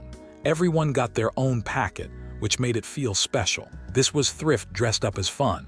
A whole meal, meat and vegetables together, built cheap and cooked with no pot to wash. The good of it was that one packet ease and the way the flavors steamed together, plus the joy of each person opening their own steaming pouch. It fed a family cheap and made an occasion of it. The heart of it was that it leaned on a bit of ground beef to carry it, and the vegetables could go mushy if the packet cooked too long. It was a scout camp and backyard cookout favorite as much as a lean week supper. Families across the country made these through the 1950s. They still turn up at campouts now and then, but far less at home, when the family wanted a pot of something tender and pillowy that felt like being cared for. What did your grandmother drop by the spoonful into a simmering broth? Number 50. Chicken and dumplings. A little chicken and a lot of soft dough made a pot that fed a family and felt like love. You simmered chicken, often the cheap backs, necks, and wings, in a pot of water with an onion and a bit of celery until the meat fell from the bone and the broth turned golden and rich. You pulled the bones out, then dropped in spoonfuls of a simple biscuit dough, or rolled it flat and cut it into strips. The dumplings puffed and swelled and soaked up the chicken flavor as they cooked, and in 20 minutes the pot was thick with tender meat, rich broth, and soft dumplings that near melted on the tongue. This was the meal a grandmother made when someone was sick or grieving, or just needed feeding, and a little bird stretched a long way inside it. The good of it was that comfort and warmth. Real chicken flavor carried through a pot of cheap dough, a plate that filled and soothed at once. The heart of it was the time it took, and the care the dumplings needed so they did not turn to paste. Southern kitchens especially made this an art. Slick dumplings in some homes, fluffy in others. It still gets cooked in kitchens that remember, though fewer make it from scratch now. When the chicken was stretched over rice instead of dumplings, what one-pot supper did your mother build to feed everyone from a single small bird? Number 51. Chicken and rice. One small bird and a pot of rice fed a whole family with room to spare. You browned chicken pieces, often the cheaper thighs or backs, in a pot, then added rice, water or broth, and onion, and whatever seasoning was on hand. Covered it and let it simmer until the rice drank up all that chicken-flavored liquid, and the meat fell tender from the bone. The rice did the stretching, soaking up every drop of flavor, so a little chicken went a long way. This was a thrifty one-pot supper that turned a few cheap pieces of bird into a filling meal for the crowd. The good of it was that deep, savory flavor cooked right into the rice. A warm and satisfying plate for almost no money, and only one pot to wash. It fed a family well and easy. The heart of it was that it leaned on the seasoning to lift it, and plain water and rice with a scrawny bird could turn out bland if a cook was not careful. A bit of celery, onion, and pepper made all the difference. Kitchens across the South and beyond kept this in steady rotation. A Sunday supper or a weeknight both. Chicken and rice still gets made, though the from-scratch, stretch-one-bird version has grown less common, with cheap boneless meat so easy to buy, when even a few pieces of chicken were too dear. What parts of the bird did your grandmother simmer down that most folks would not even look at today? Number 52. Poor man's chicken. When a whole bird was out of reach, the backs, necks, feet, and wings could still make a meal, and they cost almost nothing. You took those bony, overlooked parts, simmered them long and slow with an onion and salt until every scrap of meat loosened, and the broth turned rich and golden and full of body. The feet especially gave the broth a silky richness that no fancy stock could match. Thanks to all they gave up in the long cook, you picked the little bits of meat from the bones and served them over rice or biscuits, and the broth became soup for another day. This was survival cooking that wasted not one part of the bird. The good of it was that deep, nourishing broth and the bits of tender meat, real flavor and real gelatin pulled from parts most people threw away. It fed and it healed, gentle on a sick stomach. The heart of it was the patient work of picking meat from all those small bones, and the way some folks turned up their nose at chicken feet before they ever tasted the broth. Country families, and especially black Southern kitchens, made an art of using every part. It has largely vanished from American kitchens now, where such parts are hard to even find. When the meat was ground instead of on the bone, what little balls did your mother roll with rice inside and simmer in tomato until they bristled like a porcupine? Number 53. Porcupine meatballs. The name came from the way the rice poked out of the meatballs as they cooked, like little quills. You mixed a small amount of ground beef with uncooked white rice, an onion, salt, and pepper, then rolled the mixture into balls and simmered them in a pot of tomato sauce or tomato soup. As they cooked, the rice swelled and cooked right inside the meat, poking out all over so the balls looked bristly. The tomato sauce became the gravy. This was a clever stretch, using raw rice to swell a little ground beef into a full plate of meatballs, so a single pound of meat fed the whole table. The good of it was that stretch and the fun of it. Tender meatballs in a tangy tomato sauce that children loved, all from a bit of beef and a handful of cheap rice. It made a small amount of meat go a long, satisfying way. The heart of it was the timing, since the rice had to cook through inside the meat, and undercooked centers could spoil a batch. It leaned on the tomato for most of its brightness. Home cooks across the country kept this in the rotation through the 1950s, and canned tomato soup made it even easier. Porcupine meatballs still get made here and there, but the dish has grown scarce. When the Midwest wanted a whole supper baked in one dish, what layered casserole of meat, potatoes, and beans did farm families call by the name of a wreck at sea? Number 54. Shipwreck dinner. Out on the farms of the Midwest, this layered casserole fed a big family from one dish, and folks called it shipwreck for the jumble of it all. You layered raw sliced potatoes, chopped onion, uncooked rice, a layer of ground beef, and a can of kidney beans in a baking dish. Then poured a can of tomato soup or tomato sauce over the whole thing, and baked it long and slow until everything cooked tender together. Each layer flavored the next, and the tomato tied it all into one hearty meal. This was one-dish thrift built for a hungry farm table, using cheap and filling staples that a family kept on hand. The good of it was that everything cooked together in a single dish with no fuss, and a little meat spread across layers of potato, rice, and beans to fill a crowd. It was warm, hearty, and forgiving. The heart of it was the long bake, and the risk of undercooked potatoes or rice if the timing ran off, plus a heaviness that sat like a stone. It leaned on the canned soup for its sauce. Farm kitchens across the Midwest and the Plains made versions of this under many names. It has grown rare today, a dish most young cooks have never met. When the family wanted the creamiest, most beloved comfort of all built from a cheap box of noodles, what did your mother bake bubbling and golden in the oven? Number 55. Baked macaroni and cheese. Before the blue box ever reached the store shelf, this was a from-scratch dish that turned cheap noodles and a bit of cheese into pure comfort. You boiled elbow macaroni, then folded it into a cheese sauce made the trusty way. Butter and flour cooked together, milk stirred in slow, and grated cheese melted through until it went smooth. You poured it into a baking dish, topped it with more cheese or a scatter of buttered breadcrumbs, and baked it until the top browned and the edges bubbled and crisped. Cheap macaroni and a modest block of cheese fed a whole family this way, and the leftovers reheated fine. The good of it was that rich, creamy, golden comfort from humble parts, a dish that pleased every child and most every adult at the table. The crusty brown top was the prize everyone fought over. The heart of it was that it leaned heavy on cheese and milk, richer than a lean week always allowed, and a plate light on anything green. Black Southern kitchens made a especially rich, custardy baked version that became a holiday centerpiece and a point of real pride. It remains beloved today, though the boxed kind has crowded out the slow, from-scratch dish in most homes. When there was no cheese in the house at all, what tangy pairing did your mother make with those same macaroni noodles and a can of tomatoes? Number 56.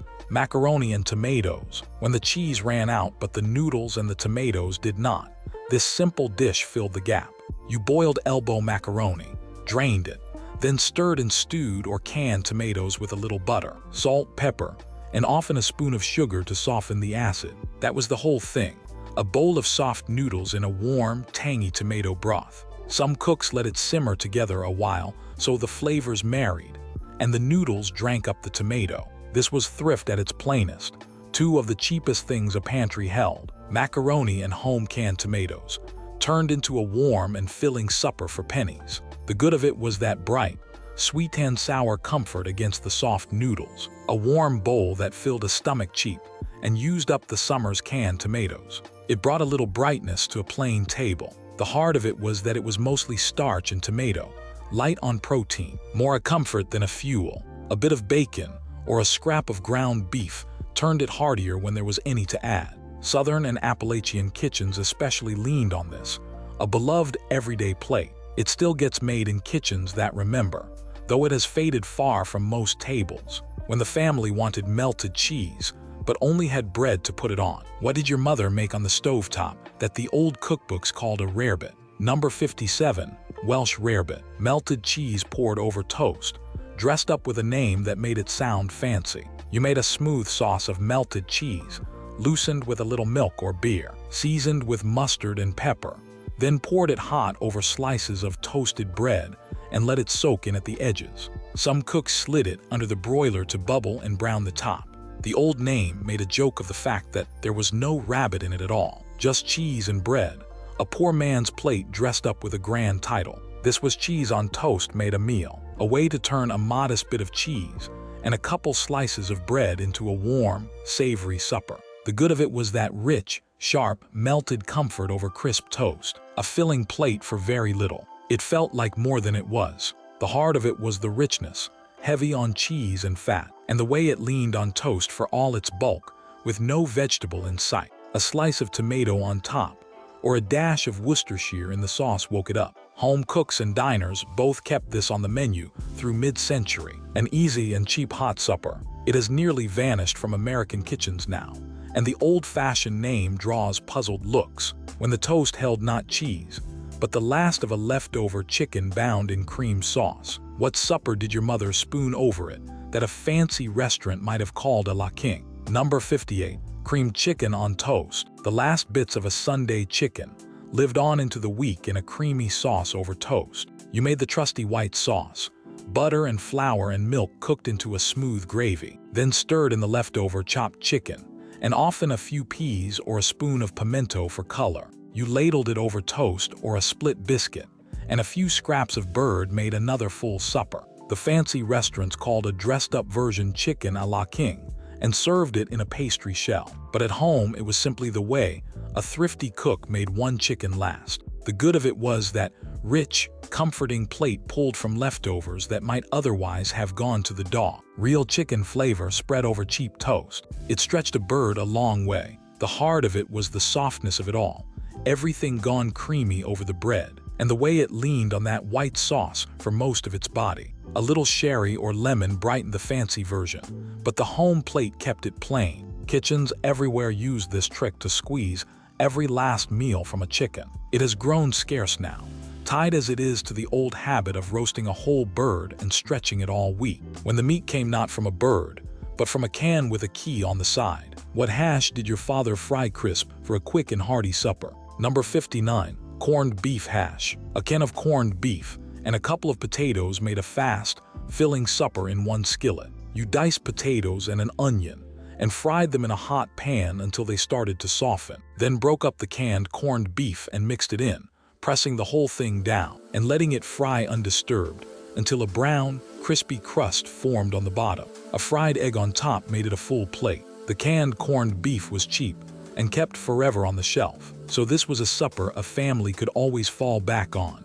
No fresh meat required. The good of it was that crispy, browned, savory bite and the ease of it. A hearty plate from a can, and a few potatoes in about 15 minutes. It filled a working body cheap and fast. The heart of it was the salt and fat of the canned meat, heavy enough to sit like a brick, and the lack of anything green on the plate. A dash of pepper or hot sauce, and that fried egg on top made it sing. Working families across the country kept a can or two in the cupboard for exactly these nights. Corned beef hash still turns up at diners for breakfast, but the from-the-can home supper has faded. When the canned meat was little sausages instead of corned beef. What did your family eat straight from the tin on the busiest nights? Number 60. Vienna sausages. Those little canned sausages, packed in a soft tin you peeled open, were cheap protein a family could keep on the shelf for years. You could eat them cold straight from the can in a pinch, but most folks warmed them in a skillet or fried them until the skins browned and crisped a little. They went on crackers, on bread, stirred into pork and beans, or piled beside a scoop of rice. A single small can held a handful of sausages, enough to give a cheap meal a little meat. This was pantry insurance, a food that needed no refrigeration until opened and asked no cooking at all. The good of it was that ready protein for almost nothing. A can you could open on the worst day and still put meat on the plate. It filled the gap when the paycheck was gone and the icebox was bare. The heart of it was the salt and the soft, processed texture, and the fact that they were more filler than real nourishment. Fried up with a little onion, though, or stirred into beans they satisfied. Working families and campers and children packing their own lunches all leaned on them. Vienna sausages still sit on the store shelf today, but far fewer folks build a meal around them the way they once did, when the canned meat was a rectangular block instead of little sausages. What did your mother slice and fry until the edges went crisp and brown? Number 61. Fried Spam. That blue and yellow can held a block of pork that changed how a lot of families ate. Introduced in 1937, Spam came into its own during the war years and stayed on pantry shelves long after. You sliced it thin and laid the slices in a hot skillet, frying them until the edges caught and crisped, and the surface turned deep gold. Then it went on bread with mustard, or beside a couple of fried eggs for breakfast, or over rice for supper. It kept for years in the can and needed no icebox, so it was there when nothing fresh was. The good of it was that ready, salty, satisfying meat, cheap and always on hand, crisped up in a pan to taste far better than it did cold from the tin. It fed a family in a pinch and pleased children who liked the crisp edges. The heart of it was the salt and the fat, heavy and processed, a food that filled you more than it nourished you. Fried right, though, it won folks over. Hawaiian kitchens took to it so deeply that it became part of the island's own cooking. Spam still sells today, but the everyday habit of frying it up for supper has thinned on the mainland, when even the can of meat was more than the week allowed. What little fish did your family eat straight off a cracker? Number 62. Sardines on crackers, a flat little tin of sardines, packed in oil, was among the cheapest protein in the store, and it needed no cooking at all. You peeled back the lid, laid the small silvery fish onto saltine crackers, and ate them just like that, maybe with a squeeze of lemon or a dash of hot sauce, or a slice of raw onion on top. A single tin fed one person a real, protein-rich meal, or stretched across crackers to feed more. This was pantry food at its most basic, a tin you could keep for years, and open on the leanest day to still get good nourishment. The good of it was that ready protein and the healthy oils in the little fish. Real food from a cheap can with no stove and no fuss. It filled a hungry worker on a lunch break, or fed a family when the icebox stood empty. The heart of it was the strong, oily, fishy flavor that not everyone loved, and the salt in the tin. For those raised on them, though, sardines on crackers were a comfort. Immigrant families from the coasts and the old country especially kept them close, tied to traditions of preserved fish. Working men carried tins in their lunch pails. Sardines still sit on the shelf, but far fewer folks make a meal of them now. When the family wanted their meat spread rather than whole, what spiced ham in a little can did your mother turn into sandwiches? Number 63, deviled ham. That little can wrapped in white paper held ground ham spiced with mustard and pepper, and it made a fast, savory sandwich for pennies a serving.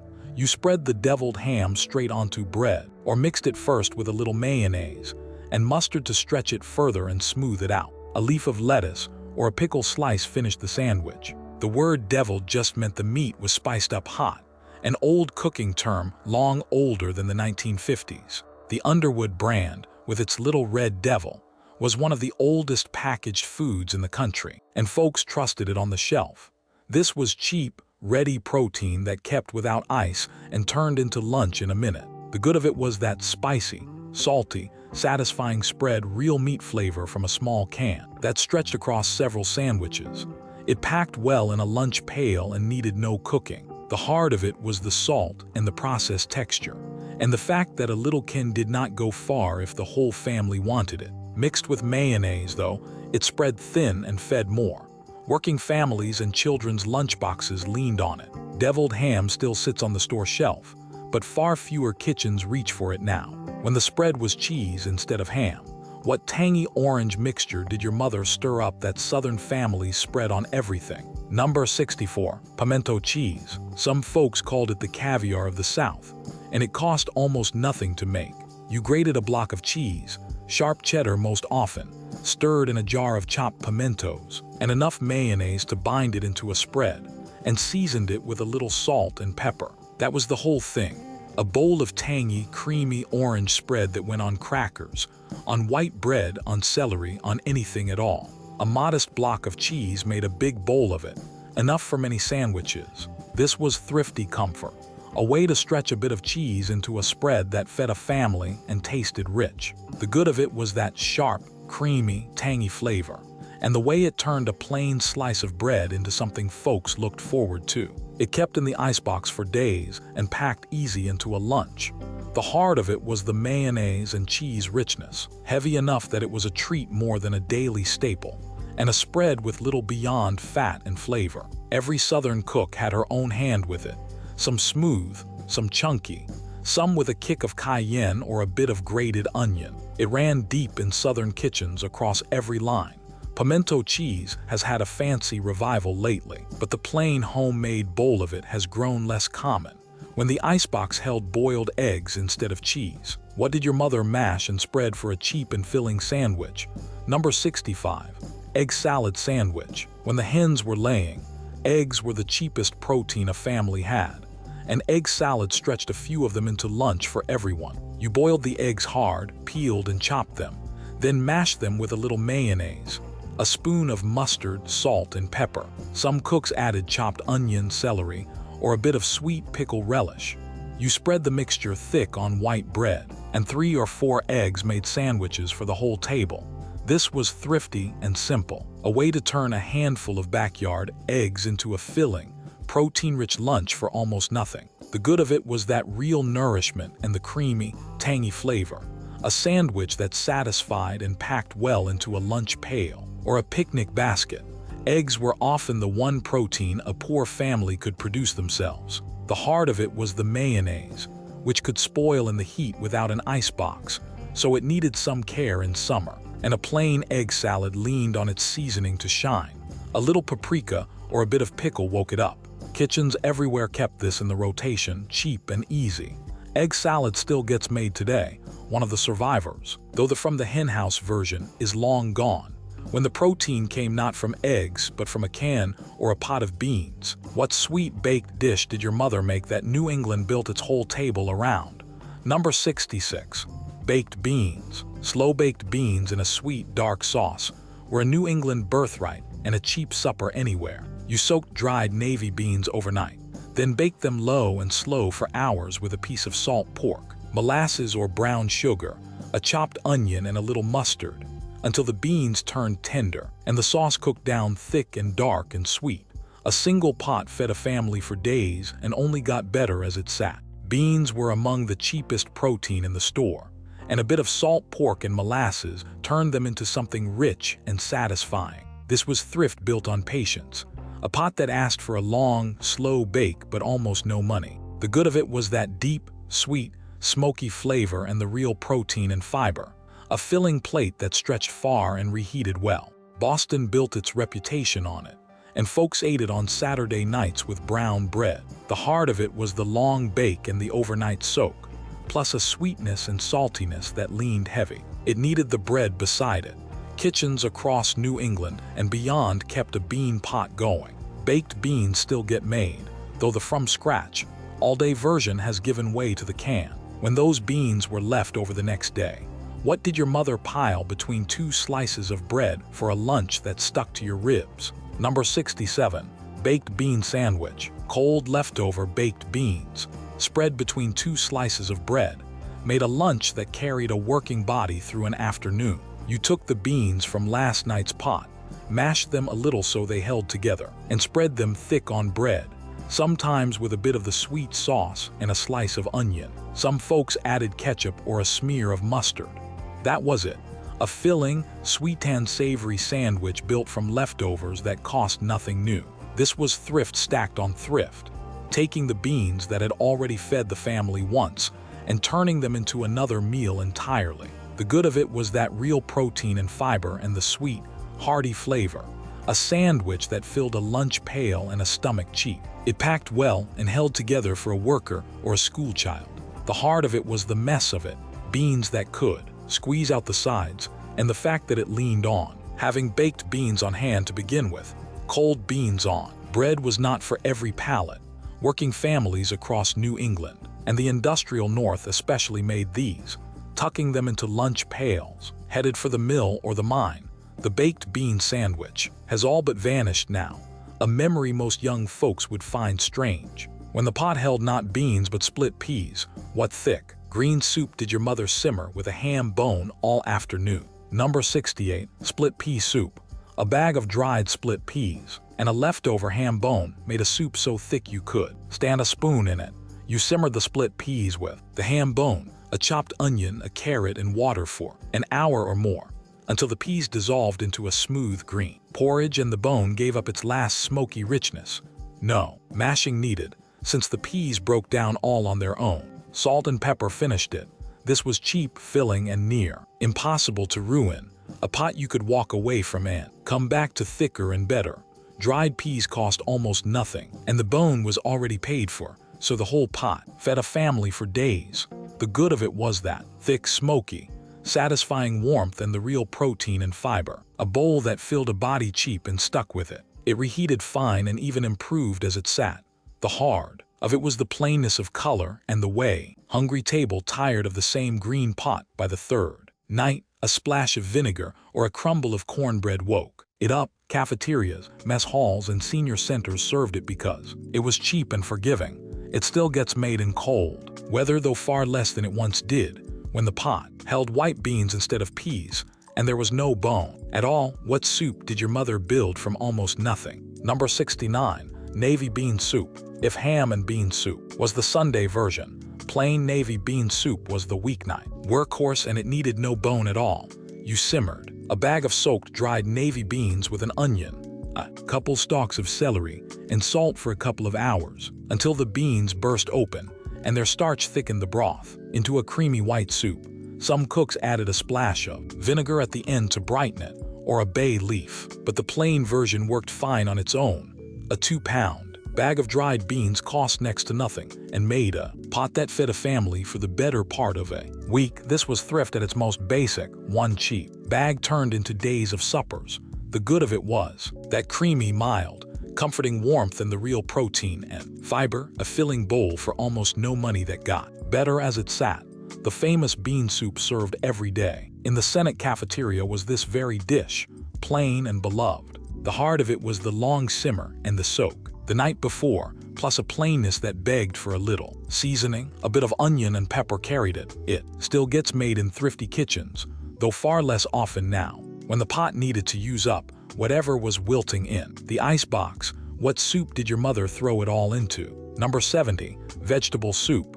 This was the clean out the icebox meal, and every resourceful cook knew it by heart. The celery going limp, the carrots turning soft, the half an onion wrapped in wax paper, the potatoes starting to sprout, all of it went into the pot. You browned a bit of stew meat, first if you had any, then piled in the vegetables, can of tomatoes, some water and salt, and let it all simmer for an hour until the kitchen windows fogged in. The broth turned deep and savory. Nothing edible ever hit the trash in a house that knew hunger. This turned the scraps and the odds and ends into a full, nourishing supper, and no two pots ever came out quite the same. The good of it was that it wasted nothing, stretched a family's food, and made a warm, vegetable-rich meal from things that would otherwise have spoiled. It fed a body well and cheap. The heart of it was that it depended entirely on what was on hand, so a lean icebox made a thin soup, and it leaned on the seasoning too. Lift it, a handful of rice or barley or noodles gave it more heft. Kitchens everywhere kept a soup pot for exactly this. Vegetable soup still gets made, one of the survivors, though the strict clean out the icebox spirit has softened. When the meat in the pot was a knobby, bony tail most folks threw away, what rich stew did your grandmother coax out of it? Number 71, oxtail stew. The tail of the cow was one of the cheapest cuts at the butcher, bony and tough, and only a patient cook could turn it into something grand. You browned the oxtail pieces, then simmered them long and slow for hours with onion, carrots, and water until the tough meat finally surrendered and fell tender from the bone, and the broth turned deep, rich, and full of body from all the marrow and gelatin the bones gave up. You served it in a bowl with the meat and vegetables, that thick, savory gravy. This was survival cooking with real depth, a way to pull a luxurious-tasting stew from a cut most people would not touch. The good of it was that deep, beefy richness and the silky broth. Hearty, warming plate that cost only a fraction of a proper roast. The long cook was the whole secret. The heart of it was exactly that. The hours of slow simmering it demanded, plus the work of eating around all those little bones. Patience was the price of admission. Black Southern kitchens and immigrant kitchens both made an art of the oxtail, and it carried deep flavor and deep tradition. Oxtail has grown expensive today, oddly prized now where it was once discarded, when the cheap meat came not from the butcher but from the field with a shotgun. What wild stew did your grandfather bring home to the pot? Number 72, rabbit stew. When the garden failed and money for meat ran out, a man with a shotgun in a field brought home a rabbit, and the whole family ate. The lean wild meat was tough, so it needed long, slow cooking to grow tender. You cut up the rabbit, browned it, then simmered it for a couple of hours with root vegetables from the garden, carrots, potatoes, onions, and let it all cook down into a rich stew. Every bit of the flavor leached into the broth, and sometimes dumplings went on top to stretch it further. This was free protein for a rural family willing to hunt, a way to feed the table when the smokehouse was empty and the wallet was thin. The good of it was that free lean meat and the hearty filling stew. It made real nourishment for the cost of a shotgun shell and an afternoon in the field. It fed a family when nothing else would. The heart of it was the toughness of the wild meat, which demanded patience and long cooking and the work of the hunt itself. Children learned early not to name the rabbits in the hutch. Country families across the land leaned on wild game through the lean years. Rabbit stew has grown rare on American tables now, hunting and home cooking both having faded. When the meat came from a hog and the scraps were cooked down with cornmeal. What did the Pennsylvania Dutch slice and fry for breakfast? Scrapple. When a family butchered a hog, nothing went to waste, and the scraps became scrapple. You simmered the trimmings and odd bits of pork with their broth, then stirred in cornmeal and seasonings, sage and pepper most often, until it cooked into a thick mush. You poured that into a loaf pan and let it set firm overnight. In the morning you sliced it and fried the slices in a hot skillet until they turned crisp and brown on the outside and stayed soft within. This was Pennsylvania Dutch thrift at its cleverest, a way to use every scrap of the pig by binding it with cheap cornmeal into a breakfast meat. The good of it was that crisp fried, savory, sage-scented slice, and the fact that it wasted nothing at all. Real meat flavor stretched with corn for pennies. It fed a family well before a hard day.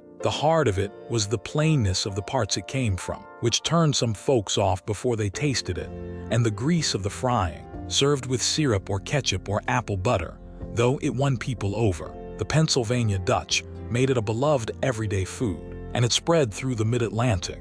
Scrapple still gets made in those regions today, though far beyond them it is a mystery. When the pork scraps were bound with less corn and more liver, what similar breakfast slice did the Carolina families fry up? Liver mush down in the Carolinas.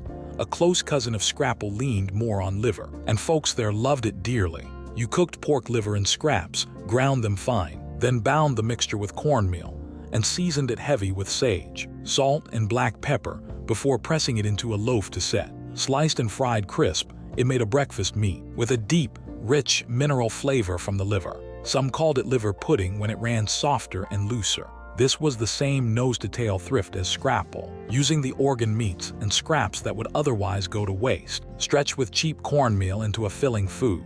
The good of it was that rich, savory, iron-heavy flavor, and the real nourishment liver gave, all from parts that cost next to nothing. Fried crisp between two slices of bread with mustard, it made a beloved sandwich. The heart of it was that strong liver taste, which not every palate took to, and the heaviness of the fried slice. For those raised on it, though, it was pure comfort and home. The Carolinas made it a regional treasure, a point of local pride. Liver mush still gets made and sold in the Carolinas today, though it remains unknown to most of the country. When the pork parts were set not with cornmeal, but in their own jellied broth. What cold, tangy meat did your family slice for a summer plate? Souse also called head cheese, though there was no cheese in it at all. This was cooked pork parts set in their own savory, seasoned jelly. You simmered the less wanted parts of the hog, the head meat, the feet, the skin, long and slow until everything grew tender and gave up its natural gelatin.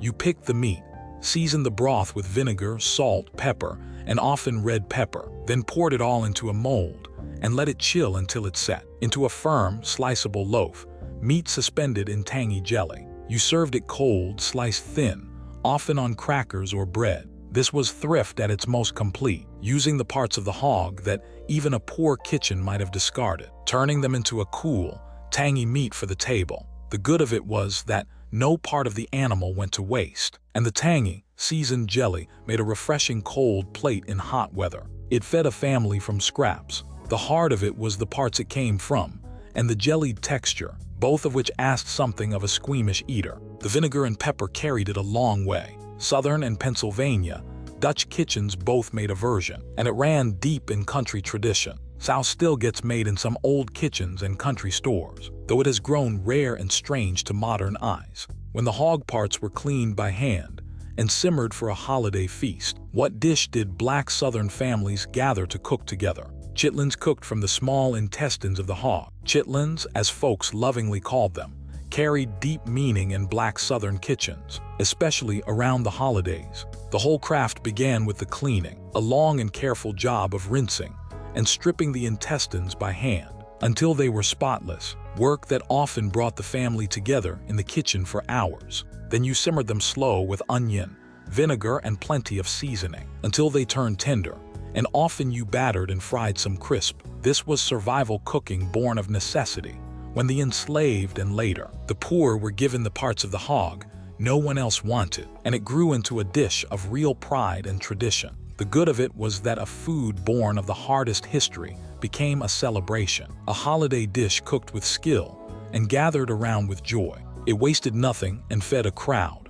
The heart of it was the heavy labor of the cleaning, which could take the better part of a day, and the strong smell that filled the house as they cooked. The flavor, once you loved it, was pure comfort and heritage. Black families across the South made chitlins a holiday centerpiece, a dish of dignity and memory. They are still cooked with love in kitchens that keep the tradition, though far fewer hands take on the work now. When the hog part on the stove was its feet instead of its innards, what did your grandmother pickle or stew until they fell tender? Number 77. Pig's feet. The feet of the hog were cheap, tough, and full of skin and bone, and a patient cook turned them into something folks craved. You could stew them slow for hours with onion and seasoning until the meat and skin grew tender, and the broth turned rich and silky from all the gelatin. Or you could pickle them, simmering them tender first, then packing them in a jar with vinegar and spices to keep on the shelf and eat cold. Either way, a cheap and bony part became a real treat.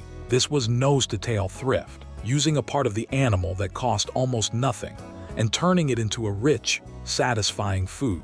The good of it was that silky, gelatin-rich meat, and the deep flavor the slow cooking pulled out. Real nourishment from a cut most would pass over. Pickled, they kept for weeks and made a tangy snack. The heart of it was the work of eating around the bones and the skin, and the texture, which asked something of a timid eater. For those raised on them, though, pig's feet were pure comfort. Black Southern and country kitchens especially prized them, and a jar of pickled feet sat in many a corner store. Pig's feet have grown scarce on American tables now, when the meal came not from the hog, but from a pot of cornmeal cooked a special Cajun way. What breakfast did the Louisiana family spoon up? Number 78. Couscous. Down in Cajun, Louisiana, this fried cornmeal breakfast fed families for generations, and folks called it couscous. You mixed cornmeal with salt and a little baking powder and water into a batter, then poured it into a hot, greased cast iron pot. You let the bottom form a crust, then stirred it and let it cook, breaking up as it went into crumbly, brown bits.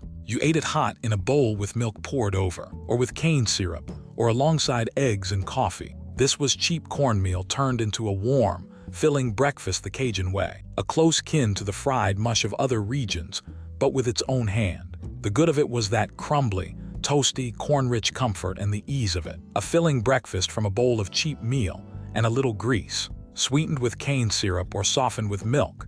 It pleased young and old. The heart of it was the plainness of it, which leaned on the syrup or milk to lift it, and the grease it cooked in. It was corn and fat at heart. Cajun and Creole families made this a breakfast staple, a taste of home passed down through the Bayou country. Couscous still gets made in Louisiana kitchens that remember, though it has grown rare beyond them. When the rice on the plate needed something savory poured over it, what simple gravy did your grandmother make from a little meat and its drippings? Number 79.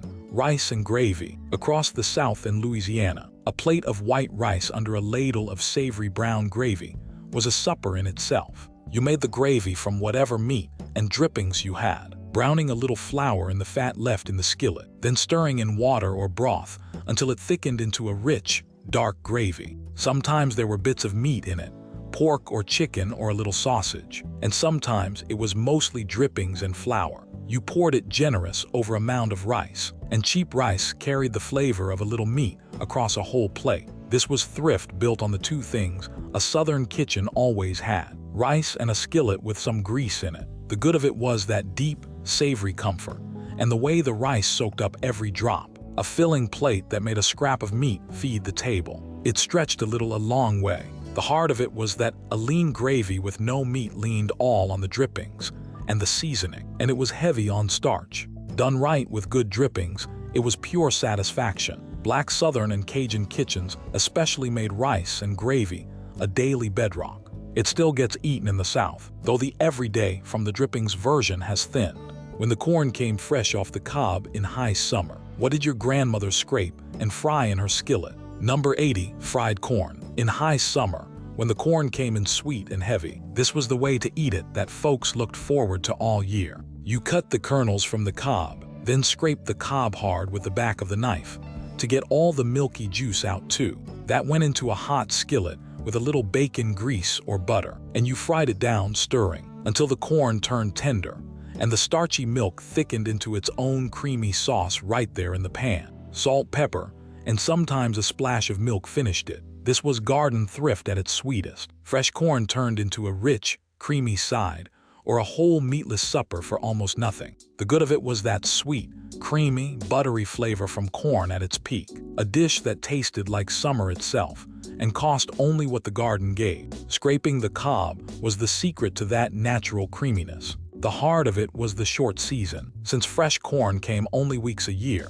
and the bacon grease it leaned on for richness. Canned corn stood in through winter, but never matched it. Southern kitchens especially made fried corn a summer ritual. It still gets made in garden country, though far less than it once did. When the corn was ground into meal and dropped into hot grease, what little fried bites did your family serve alongside the fish? Number 81. Hush Puppies. Little balls of fried cornmeal batter, crisp outside and soft within, were the classic partner to a fish fry, and the old story says they earned their name from being tossed to the dogs to hush them. You mixed cornmeal with a little flour, a beaten egg, chopped onion, salt, and buttermilk into a thick batter, then dropped spoonfuls into the same hot grease where the fish had fried, letting them puff and brown into golden nuggets. This was thrift and flavor together. Cheap cornmeal fried up in the fat already hot from cooking the catch, using nothing extra. The good of it was that crisp, savory, oniony bite, and the way they rounded out a fish supper for pennies. Using cornmeal, a family always had. Fried in the fish grease, they carried extra flavor. The heart of it was the grease they soaked up, and the fact that they were, at heart, fried cornmeal with little beyond that. Fresh from the pot, though they were hard to resist. Southern kitchens made them a fixture at every fish fry and fish supper, black and white both. Hush Puppies still turn up at fish houses today, one of the better survivors, though the homemade version fried by the creek has grown rarer. When the meal was not fried but creamed, what did your mother spoon over toast when she had a few boiled eggs to spare? Number 82. Creamed eggs on toast. A couple of boiled eggs, and the trusty white sauce turned toast into a warm, gentle supper. You made the sauce the usual way. Butter melted, flour stirred in, milk added slow until it thickened. Then chopped hard-boiled eggs went in and warmed through. You spooned the whole creamy business over toast and finished it with salt and pepper. A few eggs fed the table this way. This was thrift and comfort. A soft, mild plate built on cheap eggs, a little milk and bread. Food a family could put together any time the hens had been laying. The good of it was that gentle, creamy warmth and the real protein from the eggs. An easy supper that pleased children and went down soft for the old. It brought nourishment to the table for almost nothing. The heart of it was the plainness, everything gone creamy and mild over the toast, and the way it leaned on that white sauce for its body. A shake of pepper or a bit of chopped parsley brightened it. Home cooks everywhere kept this in the rotation for a quick and cheap meal. Creamed eggs on toast has faded far from the table now, a dish most young folks have never met. When the egg was cooked right into the middle of the bread, what did your mother make that children called by a dozen different names? Number 83. Egg in a basket. One egg, one slice of bread, and children came running. You cut a hole in the center of a slice of bread, laid it in a buttered skillet, and cracked an egg right into the hole. As it fried, the bread toasted golden around the edges, and the egg set inside its little window, the yolk soft in the middle. You flipped it once to cook the other side, and the round you had cut out got toasted too, and used to dip in the yolk. Folks called it a dozen names: egg in a basket, toad in the hole, one-eyed Jack, and every family had its own. This was thrift and delight together, a whole breakfast or supper from a single egg and a slice of bread, cooked in a little butter. The good of it was that fun and that flavor. A crisp piece of toast wrapped around a soft fried egg, cheap and quick and beloved by children. It made a plain egg into a treat. The heart of it was that it was, at bottom, just an egg and bread, light fare that leaned on the yolk for its richness. Still, it filled a child up happy. Kitchens everywhere made it under all those names. Egg in a basket still gets made for children today, one of the survivors, though the old names have mostly faded. When breakfast food became supper on a lean night, what stack did your mother cook on the griddle and drown in syrup? Number 84. Pancakes for supper. When money ran short at the end of the week, breakfast food became supper, and few things pleased a family more than a stack of pancakes at night. You mixed flour, a little sugar, a beaten egg, milk, and a spoon of grease or melted butter into a batter. Then poured it onto a hot greased griddle and cooked the cakes until bubbles rose and the edges set before you flipped them golden. You stacked them high and poured over syrup, molasses, or just a little sugar and butter. Cheap pantry staples, flour and a bit of milk and an egg, made a whole supper this way. This was thrift dressed up as a treat, a filling meal from the cheapest ingredients that children thought was a reward, not a sign of a thin wallet. The good of it was that warm, sweet, filling comfort from almost nothing. A plate that pleased the whole table and cost only pennies. Children never guessed it was a lean week supper. The heart of it was that it was mostly flour and sugar, filling but light on real nourishment, and it leaned on the syrup for its joy. A few berries or a bit of leftover fruit dressed it up. Kitchens everywhere turned to pancakes when the week ran out. Pancakes still get made, of course, but the pancakes for supper habit born of a thin wallet has faded. When the bread had gone stale, and there were a couple of eggs to spare, what did your mother soak and fry to bring it back to life? Number 85, French toast. The old cooks called it poor nights, and the whole point was to rescue stale bread. You beat a couple of eggs with a little milk, dipped slices of dried-out bread into the mixture until they soaked it up, then fried them in a buttered skillet until golden and set on both sides. A dusting of sugar or cinnamon, a pour of syrup or molasses, and stale bread became a warm, sweet supper or breakfast. The stale bread was actually better for it, soaking up the egg without falling apart. This was thrift you could taste, a way to turn a hardened loaf and a couple of eggs into something a family looked forward to. The good of it was that custardy, sweet, golden comfort from bread that would otherwise have gone to waste, plus a little protein from the egg. It pleased children and stretched a loaf to its very last slice. The heart of it was that it leaned on eggs and syrup for its richness, and on its own it was still just fried bread. When the hens were not laying, there were fewer eggs to spare for it. Kitchens across the country and the old countries both made a version, wherever stale bread met a couple of eggs. French toast survives strong today, though few connect it now to the thrifty rescue of a stale loaf, when the bread was too far gone even for that, and someone was feeling poorly. What soft, warm dish did your mother make to comfort them? Number 86, milk toast. Gentle food for the young, the old, and the sick. Milk toast asked almost nothing and gave real comfort. You toasted a slice of bread, buttered it, laid it in a bowl, and poured warm milk over the top. Sometimes sweetened with a little sugar, sometimes seasoned with salt and pepper for a savory turn. The toast softened in the warm milk into something soft and soothing that needed almost no chewing. This was the plainest of comforts, a warm bowl for the times. A body could not manage much else. Built from three things a kitchen almost always had. The good of it was that gentle warmth and the calcium and softness. Food a sick child or a toothless grandparent could eat when nothing heavier would do. It carried care in every spoonful, the meal a mother made, while checking a fevered forehead. The heart of it was the very blandness that made it good for the sick. A dish with little to it but soft bread and warm milk. It was comfort more than nourishment. Kitchens everywhere kept milk toast as the food of the sick room and the nursery. It shows up all through the old books and stories as the first thing given to someone on the mend. Milk toast has all but vanished now, the name itself become a word for something weak.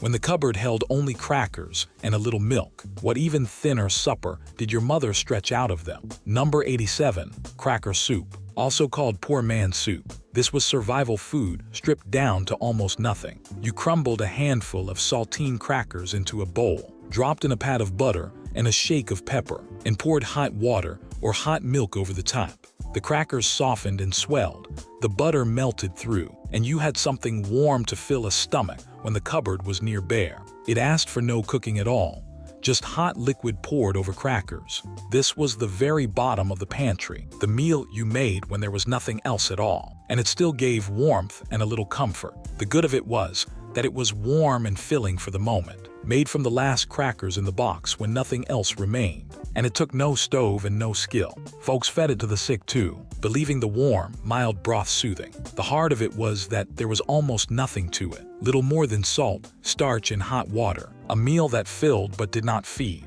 It was a last resort, and everyone knew it. Poor families and soldiers, and the sick all leaned on it in the thinnest times. Cracker soup has faded from memory now, a dish most would not believe was once someone's supper, when the last thing in the house was a hard, stale loaf. What soup did your grandmother coax out of it? Number 88. Bread soup. When bread grew too stale for a sandwich, but was too precious to throw out, it became soup. You simmered chunks of hard, stale bread in broth or water, often made from a bouillon cube, when there was no meat bone, until the bread softened and broke down, and thickened the whole pot into a warm, filling porridge. A little onion, garlic, or a scrap of fat gave it flavor, and a drizzle of oil or a beaten egg stirred in at the end made it richer. This was thrift at the edge, turning a hardened loaf that most would discard into a real, warming meal. Every hungry culture found its own version. The Italians had one, the Pennsylvania Dutch had brown soup,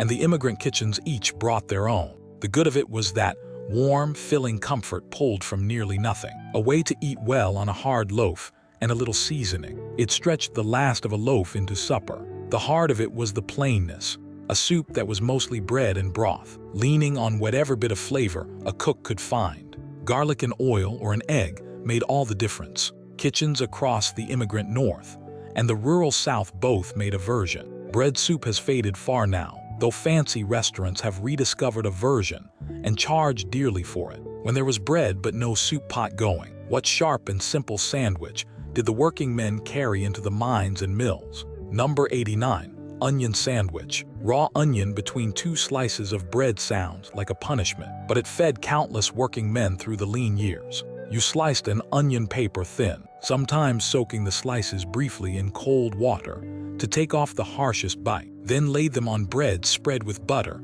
or a little lard, added salt and pepper, and that was lunch. Cheap and available all year, the onion gave sharp flavor and real nutrition when little else was on hand. This was thrift at its plainest. One of the cheapest things in the store turned into a filling sandwich a man could carry to work. The good of it was that surprising, sharp satisfaction and the vitamins the onion carried. A lunch that cost almost nothing and kept a body going. The strong smell had a use too, since it kept a hungry coworker from stealing your lunch off the shelf. The heart of it was exactly that pungency, and the fact that a raw onion on bread was a hard sell to a tender palate or a child. Butter or a little sugar softened it. Coal miners and mill workers and factory hands carried these into long shifts. What began as pure necessity became a real taste that some men craved their whole lives. The onion sandwich has all but vanished from lunch pails now. When there was no onion and no meat, only bread and the fat from the frying pan, what did a family spread for the barest of meals? Number 90. Lard sandwich. Perhaps the humblest of all, the lard sandwich was bare survival. Calories on bread when there was nothing else. You spread rendered pork fat, lard across a slice of bread, added a sprinkle of salt for a savory bite, or a little sugar for a sweet one, and that was the whole thing. In the leanest weeks, it was the fat that carried a working body through, plain and simple. Those with home-rendered lard from their own hog claimed it tasted far better than any bought at the store. This was food at the very bottom, calories and little else. The meal a family made when the meat and the butter and the eggs were all gone, and only bread and a little fat remained. The good of it was that it gave real energy, the dense calories a hard-laboring body burned through. From almost nothing at all, a thin scrape of molasses turned it into a small treat on a special day. The heart of it was that it was fat on bread and nothing more, filling but hollow, a meal that spoke plainly of how thin the times had grown. It was survival, not pleasure. Appalachian and rural poor families leaned on it in the hardest stretches. The lard sandwich has vanished now, a memory of hunger most would rather not recall, though it kept people alive. When the spread was not lard, but something red and tangy from a bottle. What sandwich did children eat, never knowing how little was behind it? Number 91. Ketchup sandwich. When the cupboard was all but bare, ketchup on bread became lunch, and somehow the children never minded. You spread ketchup between two slices of bread, sometimes with a sprinkle of sugar to sweeten it, and that was the whole sandwich. In the leanest weeks, it was all a family had to send with a child, and the tangy sweetness made the plain bread feel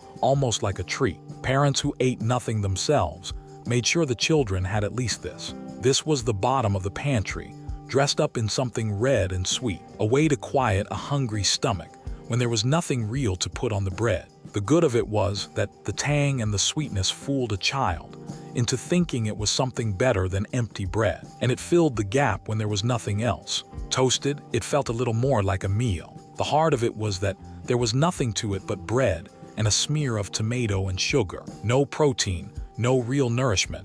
A meal that spoke of how thin things had gotten. Children ate it happy, never knowing the struggle behind it. Poor families across the country leaned on it in the hardest stretches. Some who grew up on it still make one now.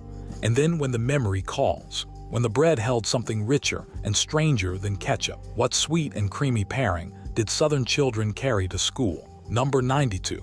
Peanut butter and banana sandwich. Creamy peanut butter and sweet, soft banana between two slices of bread made a cheap sandwich rich enough to feel like a treat. You spread peanut butter on the bread, laid slices of ripe banana over it, and pressed the two halves together. Some mashed the banana right into the peanut butter, and some added a drizzle of honey or a sprinkle of sugar when there was any to spare. This paired cheap protein from the peanut butter with the sweetness and nourishment of an affordable banana, a filling and satisfying lunch for very little. The good of it was that rich, sweet, creamy satisfaction, and the real staying power the peanut butter gave. A sandwich that filled a child up and tasted like a reward. It packed well and needed no icebox. The heart of it was that the banana could go mushy and brown by lunchtime in a warm lunch pail, and the sweetness made it more treat than balanced meal. Still, it fed and it pleased. Southern families especially loved this one, and Elvis Presley famously took a version with bacon added. The contrast of creamy peanut butter and soft banana won folks over young and kept them fond of it for life. It still gets made today, one of the survivors. When the sandwich held nothing but butter and sugar, what did children believe was dessert? Number 93. Sugar sandwich. 2 slices of bread, a spread of butter or margarine, and a sprinkle of sugar, and a child thought they had been given dessert. You buttered the bread, scattered sugar across it so it stuck to the fat, and sometimes added a shake of cinnamon when the budget allowed that small luxury. Pressed together or eaten open, it was sweet and simple and cost only pennies. In the leanest weeks, parents with nothing else to offer made these so a child would have a treat, and the child never guessed at the desperation behind it.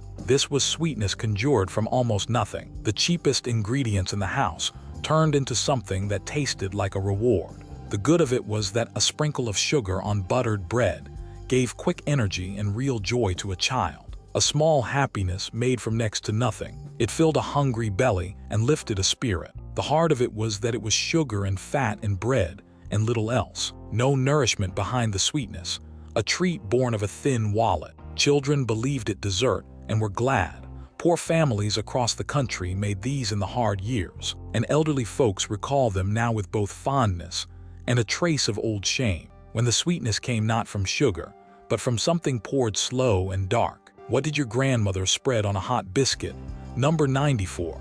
Molasses on a biscuit. Before sugar was cheap and plentiful, molasses and sorghum syrup sweetened the Southern table, and a hot biscuit with molasses was a beloved treat. You split a fresh, hot biscuit, laid on a pat of butter, and poured dark molasses or golden sorghum syrup over the top, sometimes stirring the two together on the plate into a swirl folks called sopping molasses. You ate it with your fingers or sopped it up with the biscuit. Molasses was cheaper than white sugar and was often made right on the farm from cane or sorghum, so it sweetened countless meals for little cost. This was homegrown sweetness. A farm-made syrup turned into a simple treat on fresh bread. The good of it was that deep, dark, rich sweetness and the iron and minerals molasses carried. A treat that cost little and often came straight from a family's own cane patch. It turned a plain biscuit into something special. The heart of it was that it was still, at heart, sweetener on bread, a treat more than real food. And the strong flavor of blackstrap molasses was not for every child. Sorghum ran milder and sweeter.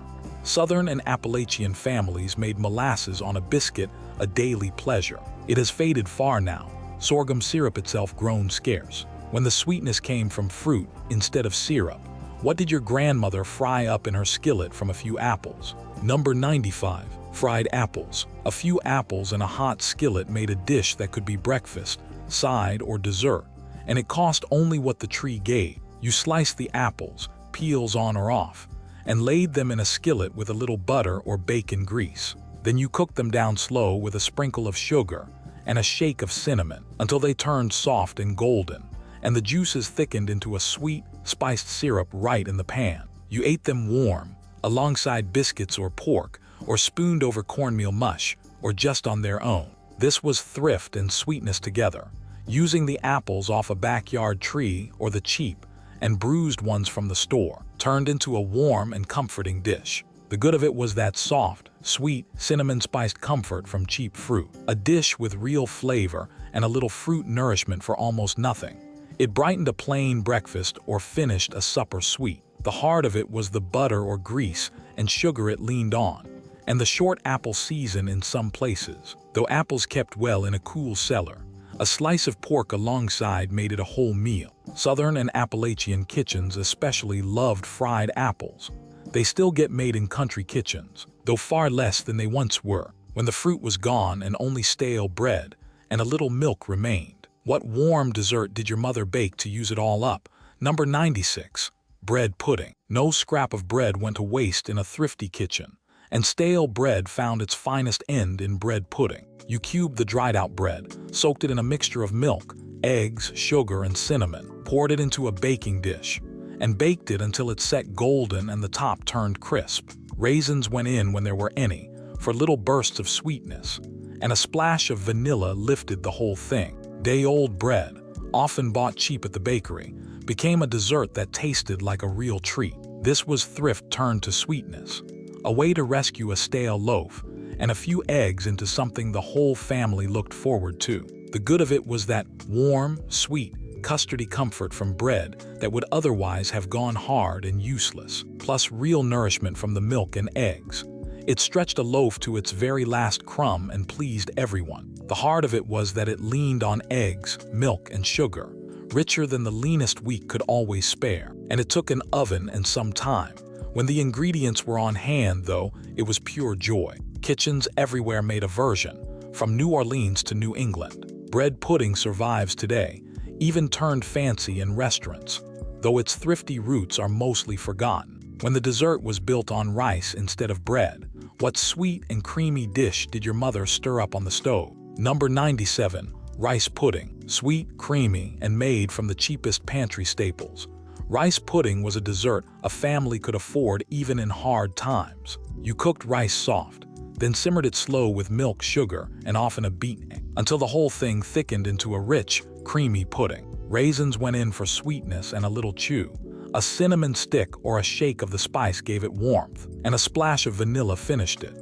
Cheap rice, a little milk, and a handful of raisins made a sweet treat that fed the whole table. This was thrift turned to comfort, a dessert built from staples every kitchen kept, no fancy ingredients required. The good of it was that warm, creamy, cinnamon-scented sweetness, and the real nourishment from the milk and egg, a dessert that satisfied for pennies and used up rice a cook had cooked too much of. It was gentle enough for the young and the old both. The heart of it was the slow stirring it took to keep it from scorching, and the fact that it leaned on milk and sugar, which a lean week did not always allow. Made with care, though, it was pure comfort. The Pennsylvania Dutch and Southern and immigrant kitchens all kept a version, sometimes plainer, sometimes richer. Rice pudding still gets made today, one of the survivors, though the everyday habit of it has thinned. When there was no fruit at all for a pie, but a box of crackers sat in the cupboard. What famous fake did your mother bake that fooled the whole table? Number 98. Mock apple pie. A pie that held no apples at all, and yet folks swore it tasted like the real thing. You broke up crackers. Ritz worked best, and the recipe once rode right on the box, and simmered them in a syrup of sugar, water, and cream of tartar, with a good squeeze of lemon, and a shake of cinnamon and nutmeg. The crackers softened in the syrup and took on a texture and a tartness so close to cooked apples that a baked pie of them passed for the real thing. You poured it into a crust and baked it golden. This was ingenuity in the face of scarcity. A way to have apple pie when apples were too dear or out of season, using cheap crackers and a little chemistry. The good of it was that it delivered the comfort of apple pie with no apples at all. A clever, cheap dessert that brought a treat to the table when fruit was beyond reach. The lemon and cream of tartar did the magic. The heart of it was that it was, at heart, crackers and sugar syrup, a clever fake more than real fruit, and it leaned on the spices to sell the trick. Baked right, though, it fooled nearly everyone. Kitchens across the country made it, especially in the lean years and the seasons without fruit. Mock apple pie survives as a curiosity now, though few bake it anymore. When even eggs and butter and milk were all gone, what chocolate cake did your mother somehow still manage to bake? Number 99. Wacky cake. A chocolate cake with no eggs, no butter and no milk, and it came out moist and rich all the same. Folks called it wacky cake or crazy cake, and it was a marvel of making do. You mixed flour, sugar, cocoa, baking soda, and salt right in the pan, made 3 little wells, and poured oil into one, vinegar into another, and vanilla into the last. Then you poured water over it all and stirred, and the vinegar and soda together did the work that eggs would have done, giving the cake its rise. Into the oven, and out came a tender chocolate cake. This was Depression-born ingenuity that carried right into the 1950s. A real cake baked without the very things a cake was supposed to need. The good of it was that moist, rich chocolate comfort from the cheapest staples. A real dessert when eggs and butter and milk were beyond the week's reach. It even saved on dishes, mixed right in its own pan. The heart of it was little, honestly, beyond the plainness without a frosting, which a sprinkle of sugar could fix. It was one of the cleverest thrifts in the whole book. Kitchens across the country baked it through the hard years and long after. Wacky cake still gets made today by those who know it, though few remember why it was built the way it was. When winter came and the snow fell clean and deep, what treat did the children run outside to gather with a bowl? Number 100. Snow cream. When the snow fell clean and thick, children grabbed a bowl and ran outside, because a free dessert was falling from the sky. You gathered the freshest, cleanest snow, the kind that had not been walked on or touched, and packed a big bowl full. Then you stirred in milk or cream, a little sugar, and a splash of vanilla, folding it all together fast, before the snow could melt, until it turned into something like a soft, sweet ice cream right there in the bowl. You ate it quick, spoon after cold spoon, before it went a slush. This was joy that cost nothing at all, a treat handed down straight from the winter sky to a family that could rarely afford store-bought ice cream. The good of it was pure delight, cold and sweet and fun, a dessert gathered by laughing children from their own yard for the price of a little milk and sugar. It turned a snowstorm into a celebration. The heart of it was that it lasted only minutes before it melted, and it came only on the days the snow fell right. So it was rare and fleeting by its very nature, and a wise mother waited for clean snow, well away from the road. Families across the snowy parts of the country made it whenever the flakes fell thick. Snow cream still gets made in kitchens that remember. A little magic on a cold day. Can you feel that cold bowl in your own hands right now and hear the children laughing on the porch? That is 100 meals that carried working families through the 1950s, when the money was thin and the love was not. Every one of them was born from the same thing. A mother or a grandmother who refused to let anyone at her table go to bed hungry, no matter how little was in the pantry. These were not sad kitchens. They were proud ones, full of skill and warmth and the smell of something good cooking against the odds. Now I want to hear from you. Which of these did your family make, and what did they call it in your house? Tell me in the comments, because someone else reading needs to know their memory is not the only one. If this brought a face or a kitchen back to you, give it a like.